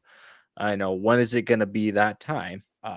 This is certainly a great opportunity just to go out there and prove it. I would not be surprised if they win. That one, they more than likely would be close to getting ranked, probably at 24, 25. I feel like we could give Owen for Notre Dame, or Owen 3 Notre Dame. We could bump Yeah, them up to like the top 15. it's incredible that they're still ranked. I mean, yes, I I know get that it. they've lost to ranked teams, but like you're Yeah, 0-2 and you're still ranked. Like, no. right. Um, There is, I don't know. I was kind of looking. It's like, who else are you gonna honestly put ahead of? right. I could also see like if Dylan has a good game, like he has, the first couple of halves. If he can put that together for 4 quarters, I would not be surprised if like his name starts casually getting mentioned for like honors, Heisman talk, things like that. He would have to have like, a 2 to 3 touchdown, 250, 300-yard passing game with like no picks or like limit mistakes type of game to win. Um, and well, maybe not to win, but at least perception wise to get thrown around nationally like that. And especially like just winning two would also just catapult that conversation with that. Yeah, it's, you know, and I wouldn't be surprised the national, because like we've said all year, the schedule sets up for them to do well, and winning this, I mean, just further catapults you to, could they sneak into the playoff type conversation at some point down the road? just based on, the opponents that are left. UCLA, like we had mentioned, is not who we thought they were anymore. So that game's looking a lot more better than it did at the start of the year. Obviously, Northwestern's going to be a winnable game. Still iffy on Iowa. Yeah, they had a better offensive game, but against the University of Albany or whoever they played, like you would hope they would. But I'm curious. So Zach, what are your thoughts? We've had Houston Christian Akron, and then we go to Michigan. Is there up, down, good, bad? Is that how far has the needle moved for you in the past couple of weeks? all the way up. I've got two stats or like two things that I wanted to bring up specifically. Well, it's one technically, but it's a comparison to the other one that Michigan has, and it's the quarterback. Bryce Underwood, and I believe he's a freshman, so true Correct. freshman. So little bit of an unfair comparison here, but still a comparison that can be made nonetheless. Through 3 games for both teams, Bryce Underwood has 628 pass yards for 2 touchdowns and 1 interception. Not bad. With a completion percentage of 57.5%. So none of that's horrible. It's not great, but that is something to take note of. However, Dylan, on the other hand, has 76.6% completion percentage for 829 yards and 8 touchdowns, all of which, as far as I can tell, are all passing touchdowns. There might be one rushing in there, but it looks to me like they were all passing. That's what I thought. I didn't remember a rushing one, but I was like, maybe there was like a 3-yarder that he booted in, but I was like, I think they're all passing. The point that I'm trying to make with all of these pesky stats that are coming in my podcast here, nobody wants stats in my podcast. What I'm trying to make, though, only, Zach. yeah. The point that I'm trying to make, though, is that regardless of the competition that we've played, and Cincinnati is showing that they might be better than initially thought, so that might come out to be a quality win now too. But what I'm saying is, and I've said this the whole time, is that Nate, you said this earlier, Andy said it, I think last week too. We've all come to the conclusion that Dylan looks more poised in the pocket. He looks more poised as he's playing the game. He's seeing the field a lot better. He's just doing the quarterback thing better. And that's great. It doesn't matter who the competition is. You still have to be able to execute the plays, and that's exactly what he's doing. Barring a bit of the rusty start that we saw, we'll call it the first half of the Cincinnati game, where all of the Nebraska team didn't really quite know. It didn't seem like what they were doing, but he still played well, even with a couple of the errant throws that were there. Arguably, I don't think we've seen anything more than maybe, and this might even be a high guess, I'm going to call it 8 errant throws that we've seen from Dylan. And I'm not talking like the throwaways. Those are the decisions that he makes. Like, I don't see anybody open. I'm not going to run for it. He throws it away. Great. I'm cool with those. Sucks that we can't find anybody, but he's making a smart play there. I'm talking the ones that might be a little overthrown or might be potentially almost intercepted or whatever. All of that to say, my needle is moving a little bit more towards the hype train because I think we arguably have the better quarterback. It's the rest of the team.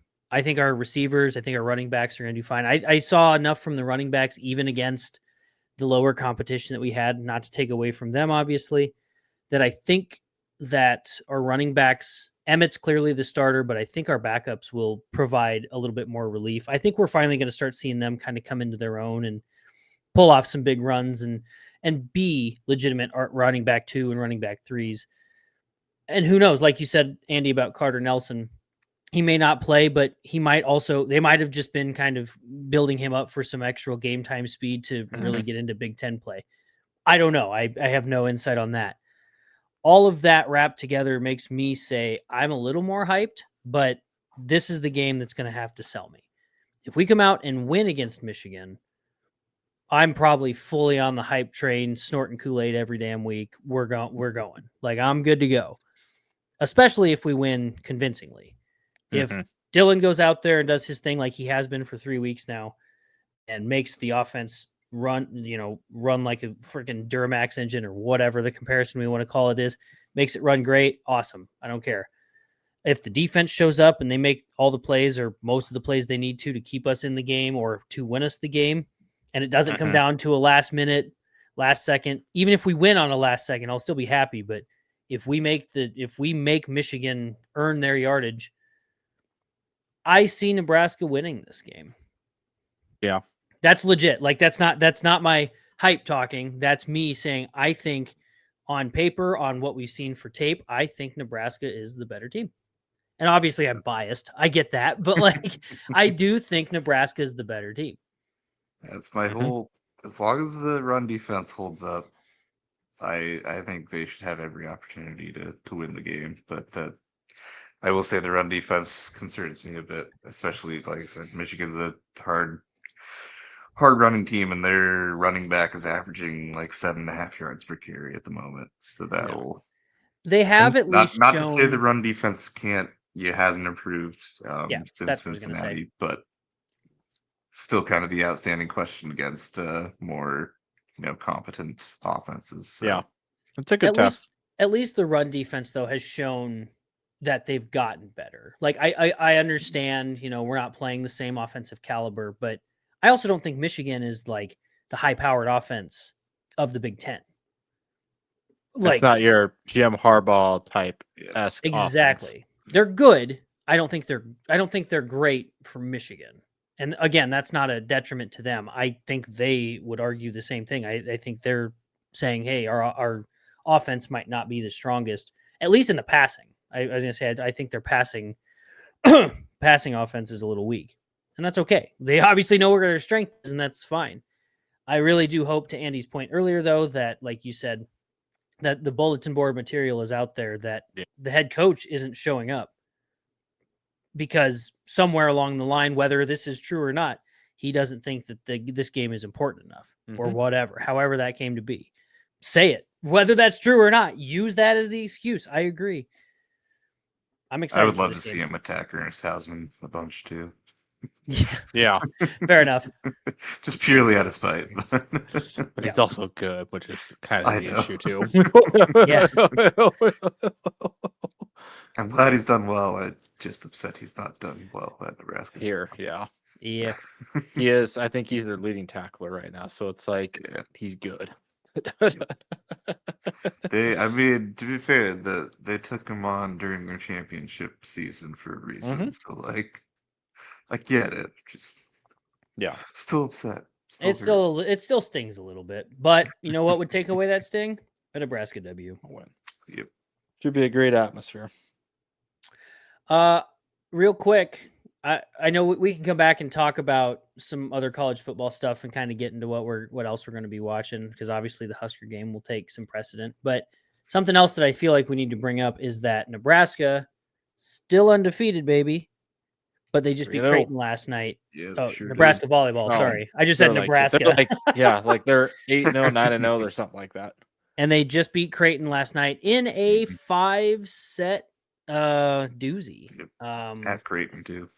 Which is like Creighton. What the past 4 or 5 years have gone has always been 5 sets, no matter who is more favored than the other. It always just seems to go 5 sets. Yeah, people on the internet, and I know I shouldn't be taking people that live inherently on the internet to opinions too crazy here. I mean, we're podcasting on the internet, so maybe I just gotta quit looking in the mirror, I guess. I don't know. But people were like, oh, like we shouldn't have played Creighton that close. Shouldn't have done. It's like Creighton and Nebraska have always been, like, for volleyball, have always been like, or at least the last 5-6 years, like you said, have always been very similar to like Northwestern and Nebraska outside of an outlier year. They always play tough against each other. Games that look on paper. Creighton's not bad. No, and Creighton's ranked. And Creighton is what they played Louisville, Texas, pretty sure Pitt at some point. I mean, they have played. I know their record's not great, but like they've hung in with a lot of those top teams. Like their entire non-conference schedule is just like top 25 teams. Didn't Creighton make the? Yeah, didn't they make the tournament last year? Yeah. Yeah. So I mean, granted, they made the tournament the past few years. Yeah. I mean, Creighton is not bad. Number 2, Penn State. Number 5, Texas. Number 14, Kansas. Number 22, USC. Number 4, Louisville. Holy cow. Obviously, Nebraska. So, like, their losses have been, like, top 25 losses. I would also just like to point out for those fans that were so concerned about it, we do actually still have a new head coach at Nebraska. So regardless of how, like, she's doing well, I'm not taking anything away from her. But, like, let's just remember that there still was turnover. And, like, she does things differently than John Cook, I'm sure. Maybe not too much, but, like, probably a little different. So, you know, the team's learning how to be a team and all that crap. Like, they're 9-0 or whatever you said, 8-0, 9-0, whatever. We're doing fine. We are the number 1 team in the country. Let's slow the roll. It's just don't apologize for wins. Exactly. And in this case with volleyball, I absolutely won't, because they deserve their wins and they go out and get them. I'm always at the point, like, you know, I think they're 24-0 against Creighton all time now. And eventually the law of averages would say, like, you're going to lose at some point, no matter how many times you keep playing. Obviously, I don't want that to happen, but I'm also like, you know, I'm sure the team doesn't want to be the first team to ever lose to Creighton. Like, you never want that on the record. Right. But at the same time, I'm like, every year I get to this game, I'm like, can they keep it up every single year? Because like I said, at some point, the law of averages says you're not going to keep winning all these games against Creighton. Also, but they keep do. That's your bulletin board material. Like, do you want to be the first team to lose to Creighton ever? No. And even Danny in her post game even said, like, shout out to Creighton, because the last time she remembers playing there, it was like 90% Husker fans. And she said now it was very evenly mixed. And so arguably a hostile environment to go into Creighton and win. Obviously, by the note of 5 sets, Nebraska has been winning pretty handedly all their games except for that one and maybe another one. Whoever we played. They reverse swept. Yeah, was that who the frick was that? Oh, it was Kentucky. That's right. Because they went down 0-2 and like, well, if you're going to lose, at least it's to a top 10 team. And reverse swept them. Yeah. So Nebraska's still the undisputed number 1 in volleyball, baby. I saw another stat, or maybe it was something that Rule had said. Nebraska sports as of are all undefeated. They're all undefeated right now. Fall sports. Soccer, volleyball, and football. That's basketball hasn't lost yet either. Insane. Yeah, Nate. I can't remember what exactly the metric was used for that. I think it was like as of the start of school or as of the start of the seasons or something. It was something weird. It wasn't like in September. It was in September because we're in September. That was it. I just was like, dang, that's actually impressive. Right. Yeah, ooh, I made the mistake. I forgot. Before we get to what else we're watching, college football, NFL, whatever, we have our weekly segment. Who would we like to fire into the sun, boys? We have to have some candidates. Didn't we agree to this? I'm sure. Oh God, I'm not. Did we text about this? I'm pretty sure we texted about who we wanted to fire into the sun, but I don't think it was anybody Nebraska based. I may have missed it because, like I said, Sunday I was kind of indisposed. My vote. Okay, so I'm not going to officially launch the rocket yet. I'll start while you guys look for this. I'm not going to launch the rocket yet, but I think someone that is, this one should be no surprise, arguably, is Kevin Patullo, the offensive coordinator for the Eagles, because it's only week 2. There can still be some things to iron the kinks out and all that. But he's on the runway up to that rocket to get fired into the sun. And if we don't, the Rams game is going to be the test. If our offense looks vanilla and very basic against the Rams, I think the Rams are going to win. And I don't want that to happen. Although I'd rather have it happen now than in the playoffs. So I suppose maybe that's the kind of game that gets our ass in gear. The only context, and I'm pretty sure this is probably when Houston Christian scored their touchdown, because Nate said fire the team into the sun. And my previous text before that was in all caps, oh no. So The only context I'm taking away from that on Saturday was it had to have been when they scored the touchdown. Probably. And Nate's corresponding That's a text good was point. season's over. See y'all next year. Yep. That's what it was. Fire the We have so wait. standards here. So are we firing the like 2s and 3s into the sun? Whoever was in on that Whole drive, team. yeah.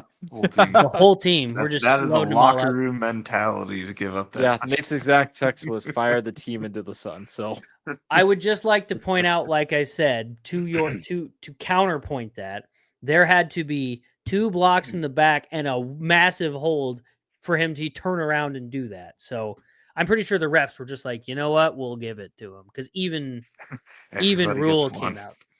Even Rule came out and said something like, "Hey, like." Whatever, like he wasn't as mad about them. He basically said he wasn't mad that they scored compared to Akron scoring. And I'm like, I don't quite get the difference here in this case, other than that. So I'm like, I'm guessing he's just like, well, whatever. If the refs aren't going to call it, then I guess I can't do anything. So If we're going with non-Nebraska fire into the sun, I'm gonna say the Vikings offensive line coaching because they invested like 100+ million into their offensive line, and to have the 28th ranked offensive line in the NFL, again out of 32, not a great look. it's only week 2. But Nebraska specific, I'll go with a positive fire into the sun. That's not how this works. We're gonna fire the defense into the sun. Or no. We're going to fire the offense into the sun. Oh, okay. Here we go. For playing so well that Archie Wilson didn't get to come in the game. Let's just go. I just typed fire into the sun just into my messages just to see what would show up on our text thread. And notably, the Iowa text chain from last year came up. Yeah. And good old Nate being Nostradamus over there. Can't wait for Iowa to score with 1.5 minutes left, leading us to throw an INT on the final drive. My least favorite of the movies. Semi-close. Dylan fumbled, and then Iowa scored. So you weren't that far off. Certified ball knower. Yeah, And I will. the rest of I'll the give you that texts one. After that were before any of that had happened, based on the context that I can read. So whenever Nate had texted that, it had been well before that play had even happened. As far as we know. That's incredible. Oh Telling boy. you, certified ball knower. I always have an ear on the streets, so I get the pulse. All right. Well, Oh man, I was optimistic that was trying to take it into overtime. They were not. that's actually it worked out for them either way. If they would have taken it into overtime, they would have beat us anyway because Nebraska in overtime is oil and water. So, oh my god, And then I responded, all Dylan has to do is not force a pass. Don't give Iowa field goal range back. oh, so you both did it. So it's both your fault. Little did I know that he fumbled it in field goal range. Yeah, so it's your guys' fault, really. I had to be PG because I was at home at that time with my family. So I had to behave. Need about 25 to 30 yards to get an attempt for your field goal. Next test, he effing fumbled it. You know what? That right there, that whole exchange is 1,000% the life of a Nebraska fan the last 10 years. Is that type? This should be one of our cold openings. Just go back through old game texts of depressing games and see what we all said. Maybe we'll do that in the off season. That seems a lot more fun because then at that point it's like, well, Nebraska can't hurt us because the season's over. Can't hurt us anymore. Exactly. So we can go back and revisit that regardless of how the season goes. We can be like, yeah, that was a fun exercise. I'm going to do that again sometime. I will let you go ahead and do that. By typing fire into the sun. So I don't even know what else I would need to type to find a text from that time period of a certain game. I don't even know if I've actually used like that specific phrasing. Fire into that sun, the sun. Yeah, just to see what pops up. Can I fire Type in, myself into the sun? That's what brought me back to that text thread, Zach. I only have 2 that weren't from me, and mine was just time to bring back the fire into the sun. So I clicked because Nate said that, and then I clicked on the thread. I was like, "Oh, what's the context?" And then I figured out that was the Iowa game last year. No, you can't, Nate, because you didn't do it. You didn't cause these. Well, you may have. We don't know. You may yet. have. All right. Truly no way to know. Obviously, Next we're all time. watching Nebraska. We're watching our NFL teams, but what else are we going to be checking out this week, boys? Big game this week for college, I do believe, is Georgia Bama. I know next week is like a lot, which again, Nebraska's bye week comes at like a perfect sports time. Next weekend looks better than this weekend. You got Tech and Utah, big noon, which That's is going to be a Illinois, great Indiana. game. should be a That's really going to good be game. such a good game. I'm looking for Illinois, Indiana. Iowa and Rutgers is a Friday game. What the hell? You're You right. got Auburn, Oklahoma, which should be good. Tulane, Old Miss should be really good. Pumped up for Tulane, baby. Like I said, I think Bama and Georgia aren't on here, maybe, or I might be thinking next week. Disregard what I said. Say, Bama, Georgia Ooh. look like they're both off this Ooh, week. another game I think to that's watch next this week. week. Illinois and Indiana. That's what I'm saying. Yes, that. So Bama, Georgia's next week. Never mind. Disregard what I said. Michigan State, USC should be a good nightcap. That's 10 what I was PM gonna. That's 10 what I was p.m. gonna ask about. Central for you sickos out there. Fresno State and Hawaii at 10:59 p.m. Central is Nice quad box going there. You know the big game I'm looking forward to? Vandy. Nah, they're That was what I was gonna guess. That's that's just Akron a and foregone Duquesne. conclusion. Akron and Duquesne, clearly. Oh hell yeah. Tulane Ole Miss. Yes. That game's gonna be great. That should be a really good game. I legitimately think Tulane could pull the upset. It's a really good test of the best G5 team right now versus SEC team. And more than, even if they lose, Tulane's still likely going to be the G5 representative anyways in the playoff. This will be just a really good test of how do they stack up now against, they quote unquote played a Power 4 team, but I don't consider Northwestern a Power 4 team. At least not this season. But like an actual true Power 4 top ranked team. So it might give them a good glimpse of what the playoff might be like, assuming that they win the rest of their games as the G5 representative. So that should be a really intriguing game too. You know what I think could be a sneaky, interesting game? Maybe not good, but interesting. Oregon State covering 34.5 to Oregon. No, probably not, to be honest. No, the one that I'm curious Oregon on State's 0-3. to see if they are actually bad this year, or if it's just been a fluky bad start, is Syracuse and Clemson. Yeah. Clemson's very much fraud alert. Like Clemson, I'm just looking at the ESPN page right now. Clemson has, according to their FPI or whatever the hell that's called, is where did that go? It's gone now. It was like 80% to win or something like that. Yeah. Which that doesn't, I don't see the spread on here off the top, but like, okay, 16.5. I don't know. I guess I didn't think Syracuse was that bad, but I do think this is one of those games where Clemson could just come out and be like, all right, fine. We're just going to quit sucking now. ESPN's FPI is 50.3% for Nebraska. Ooh. It's like spread wise, power wise, it's margin. Truly a coin flip game. Auburn and Oklahoma is a good one too, I think. Yeah. I'm curious to see Maryland, Wisconsin, just to see if Wisconsin is that bad and if Maryland is for real. Because Maryland does this every year, I feel like. They start hot. They start like 4-5-0, and then they get the actual conference play, and they're like, oh, wow. Maybe an overreaction.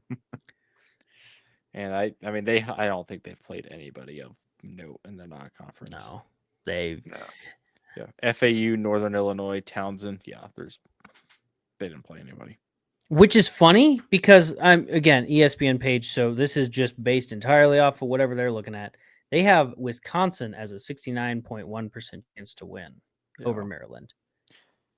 I mean, looking at their schedule, depending on, like Nate said, how Wisconsin looks this weekend, then they have Washington, then they have us. So, like, in theory, when they play Nebraska, it might be like their quote unquote true first test.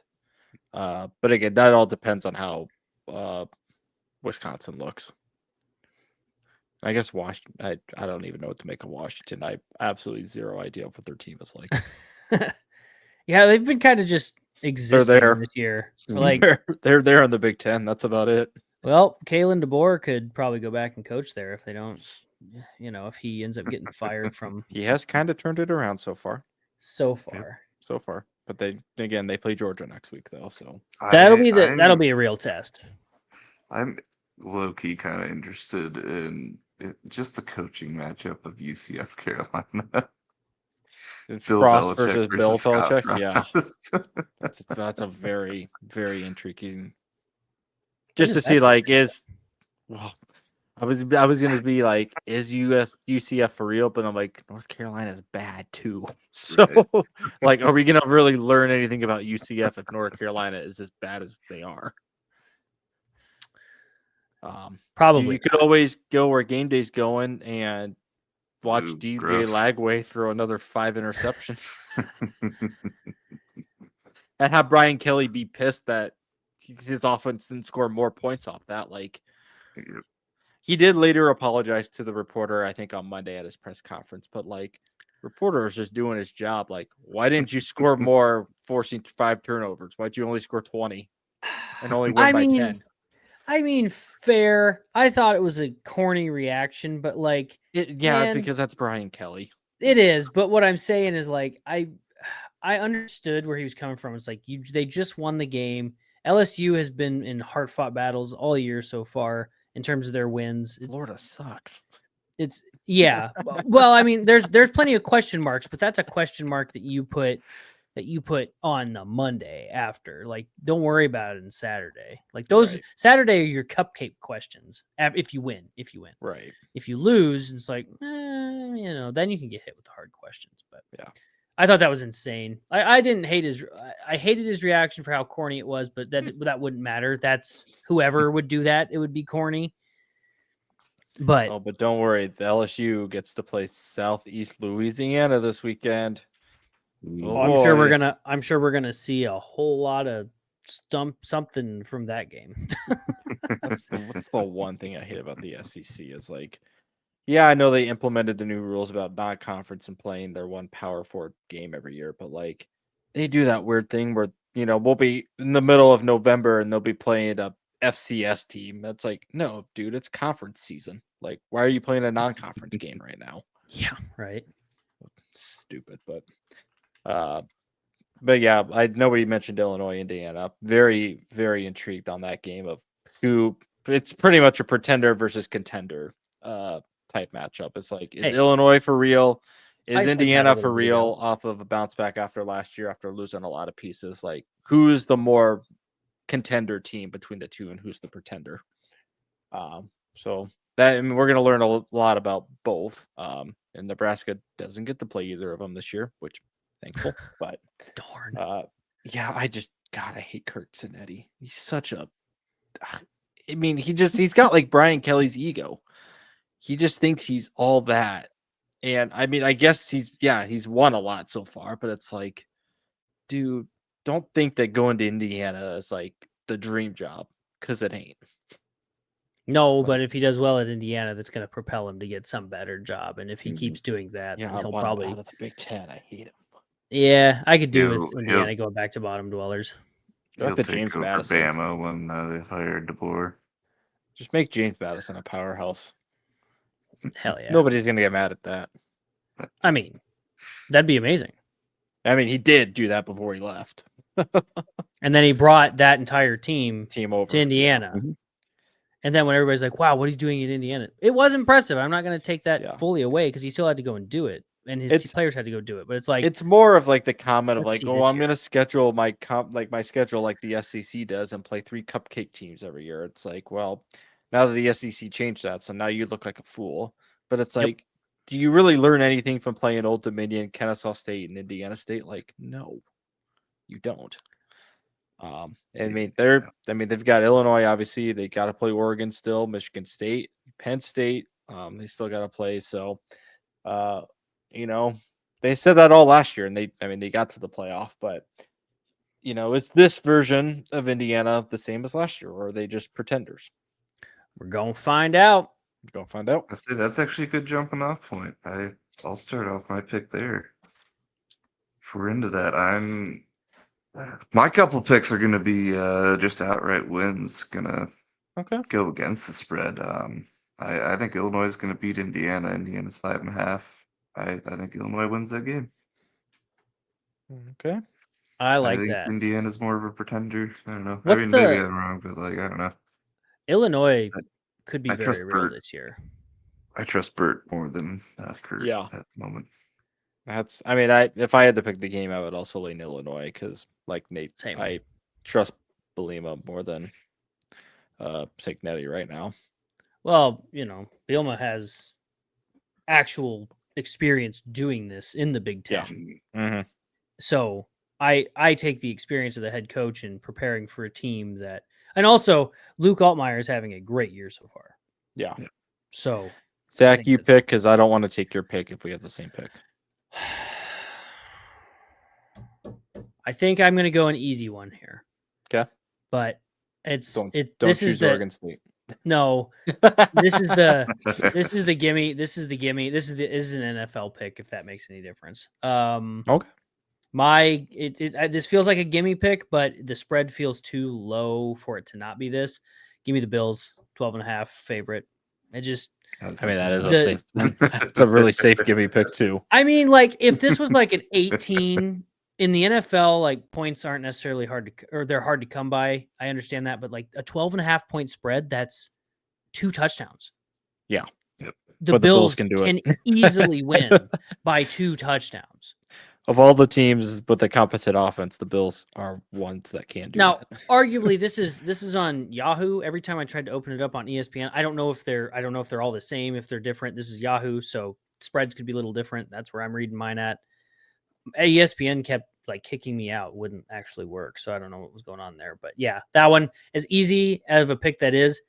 You see these big double-digit spreads like that in the NFL. You're like, I don't know. I might bet against that. Not at all. Right. Not at all on this one. Well, good, because I was going to take Tulane to cover the 13.5. I don't think they'll win, but I think they do make it a closer game than Lane Kiffin expects. I could see that. all for I'm that. excited for that game. What is the spread? 13.5. 13.5, yeah. I'm Yeah. cool with that. So I think they will keep it within 2 touchdowns. I can absolutely see that. Hopefully they just win it, but yeah. Yeah, I mean, obviously I want them to win. I would prefer that they win. But I mean, yeah, I think they are good enough as a group of 5 team to keep it competitive. Then, what is his name? I just looked it up today. The head coach of Tulane.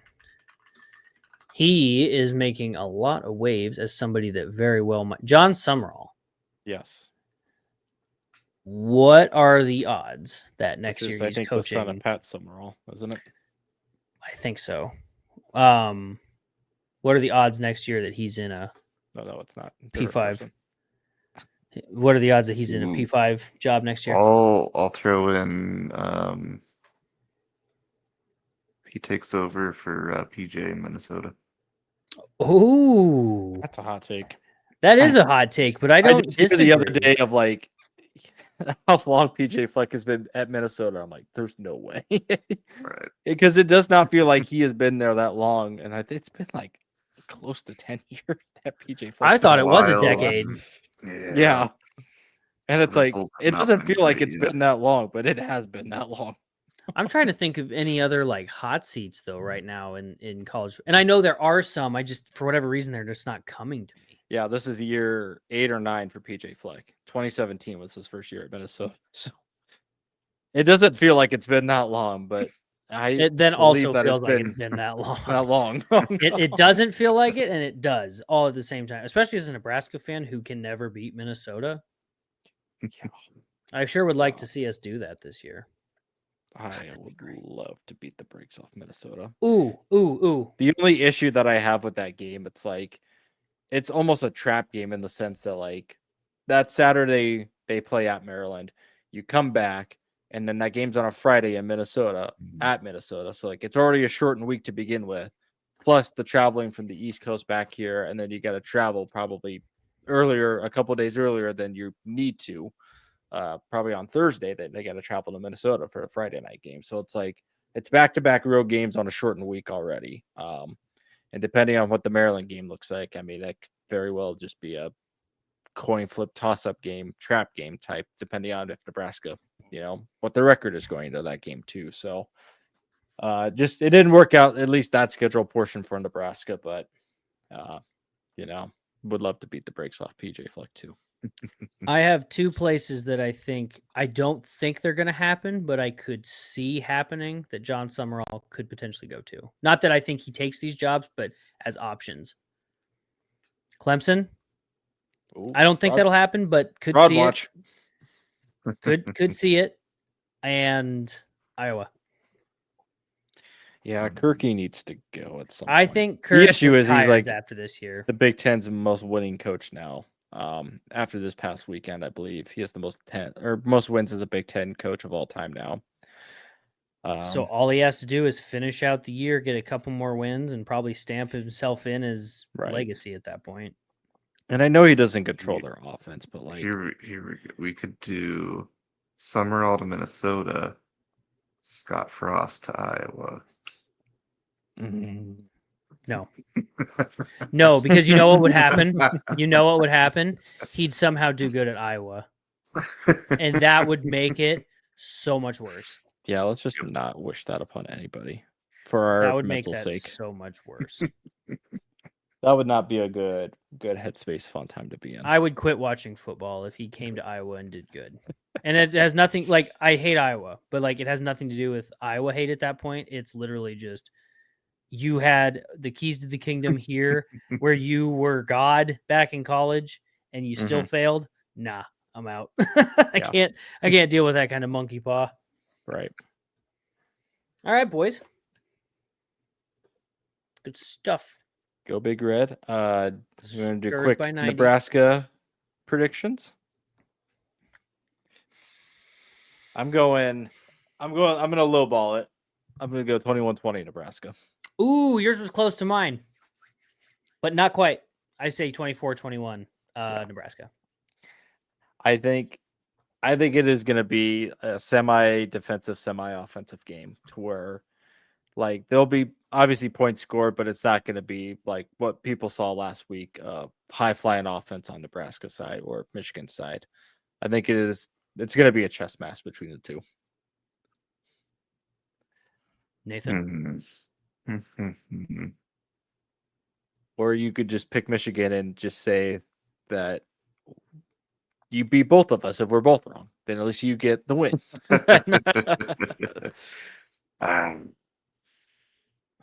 Yeah, because calling for a tie. Spread opened at 2.5. It's now down to 1.5, and who knows what it'll be by Saturday. Maybe that could be a push game. Oh, that could be a push you know by what? Saturday. I will trust her offense. I'll go 28-17. Okay. Ooh. Yeah, over under is 46.5. So Vegas is not expecting a high scoring game either. That's not just trusting the offense though, Nate. That's trusting the defense to also. And I think both things can happen, but right. I think Michigan's going to punch us in the mouth comparatively to what we've had, to where we're going to be playing a little bit behind to begin with. I can see where the defense has learned some lessons and is a little more tightened up relative to what we saw earlier in the season. And they can take a lot away from the Cincinnati game the too. offense can hum. As long as somebody watched some 007 in the off weeks leading up to this and learned what a spy is, we'll be fine. You like Well, that? I think they You like learned that? from the Cincinnati game. Yeah, I think so. You could see traces of it with the last 2 weeks. It just we didn't play teams that had much for running, but that didn't really have much for offense compared to our defense. That was just the weird part of the Cincinnati game. It's like Sorsby didn't run hardly at all in the first half, and then the second half, that's what he did more was take off and run. So, I mean, Nebraska can learn a lot from that second half of like, all right, if we do run a spy, this is kind of what we got to do. And I stop the quarterback from running. Yeah, do that. Especially if our offense is scoring and then we force Michigan to start throwing the ball too. I think that game script favors us a lot. Yeah. I will say, I watched after the Cincinnati game, I watched John Butler's press conference. I didn't watch him after these last 2 weeks just because I'm sure they've learned something internally, but again, I don't think they learned enough to really. It's hard to take away from what happened. Yeah. I think though he even made comments. They asked him like, so like what is your response to how much Sorsby ran? And obviously we found out that Sorsby is probably a really good quarterback. So that helps. But he's like, oh, we just got to put in a spy. That's on me for like, he basically owned the fact that they didn't do it, but he didn't want to put something in. And I kind of get it. It's week 1. They're getting everything kind of figured out. He didn't want to throw too much at the team. I think he basically said he should have, but he's like, I didn't want to put so many things in to where all of a sudden we're throwing so much confusion. Yeah. So, and you also look at it as, as much as experience as John Butler has, I mean, that was the first true game as the defensive coordinator here. Yeah. Obviously he's been Tough one start. in the NFL, but it's like, this is his first game head coach, like defensive coordinator position here in a real life setting now that you're done with everything. So yeah, like you said, it's adjusting. And he's obviously we'll trust him enough to be a good coordinator to make those adjustments, and we'll see Saturday. I mean, we've seen that it works when we get a special teams coordinator. We're doing okay in that department. So vastly. Again, we haven't done much in the past 2 games, but against Cincinnati, that means we're doing great. Yeah. I mean, Houston Christian didn't let us really punt return, but the punt returns against Akron, I mean, just looked vastly different than what we've seen the past 5 years. Just seeing attempts. Corey Barney is going to break one this year, and it's going to be glorious. Yeah. I mean, he was so close against Akron. Just seeing us even not just field the punt, but trying to return the punt is tremendous. So it's going to be a good game this weekend. And I know we had said during Houston Christian, I was like, are they purposely not letting him punt, or is their punter bad? And it probably was both. Oh, that punter felt bad. I think he was not. He was not very good. No, it was not. But very I could also good. see teams doing that, like kind of manipulating more squib punts than anything else to not let Ja'Cory return anything if that like happens throughout the season. But their punter, Houston Christian punter, was bad. Houston Christian punter listens in. He's like, yeah, that's what I was doing. That's it. I was definitely. I was punting bad on purpose. Good for you, bud. All right, dudes. As always, we'll sign off here with a Skurs by 90. That's been Andy. That's been Nate. I've been Zach. And we will see you next week. Hopefully. We'll see. We'll see you next time, whenever next time is. We will see how it goes. Whenever there. That's a better way to say it. Catch you on the flip.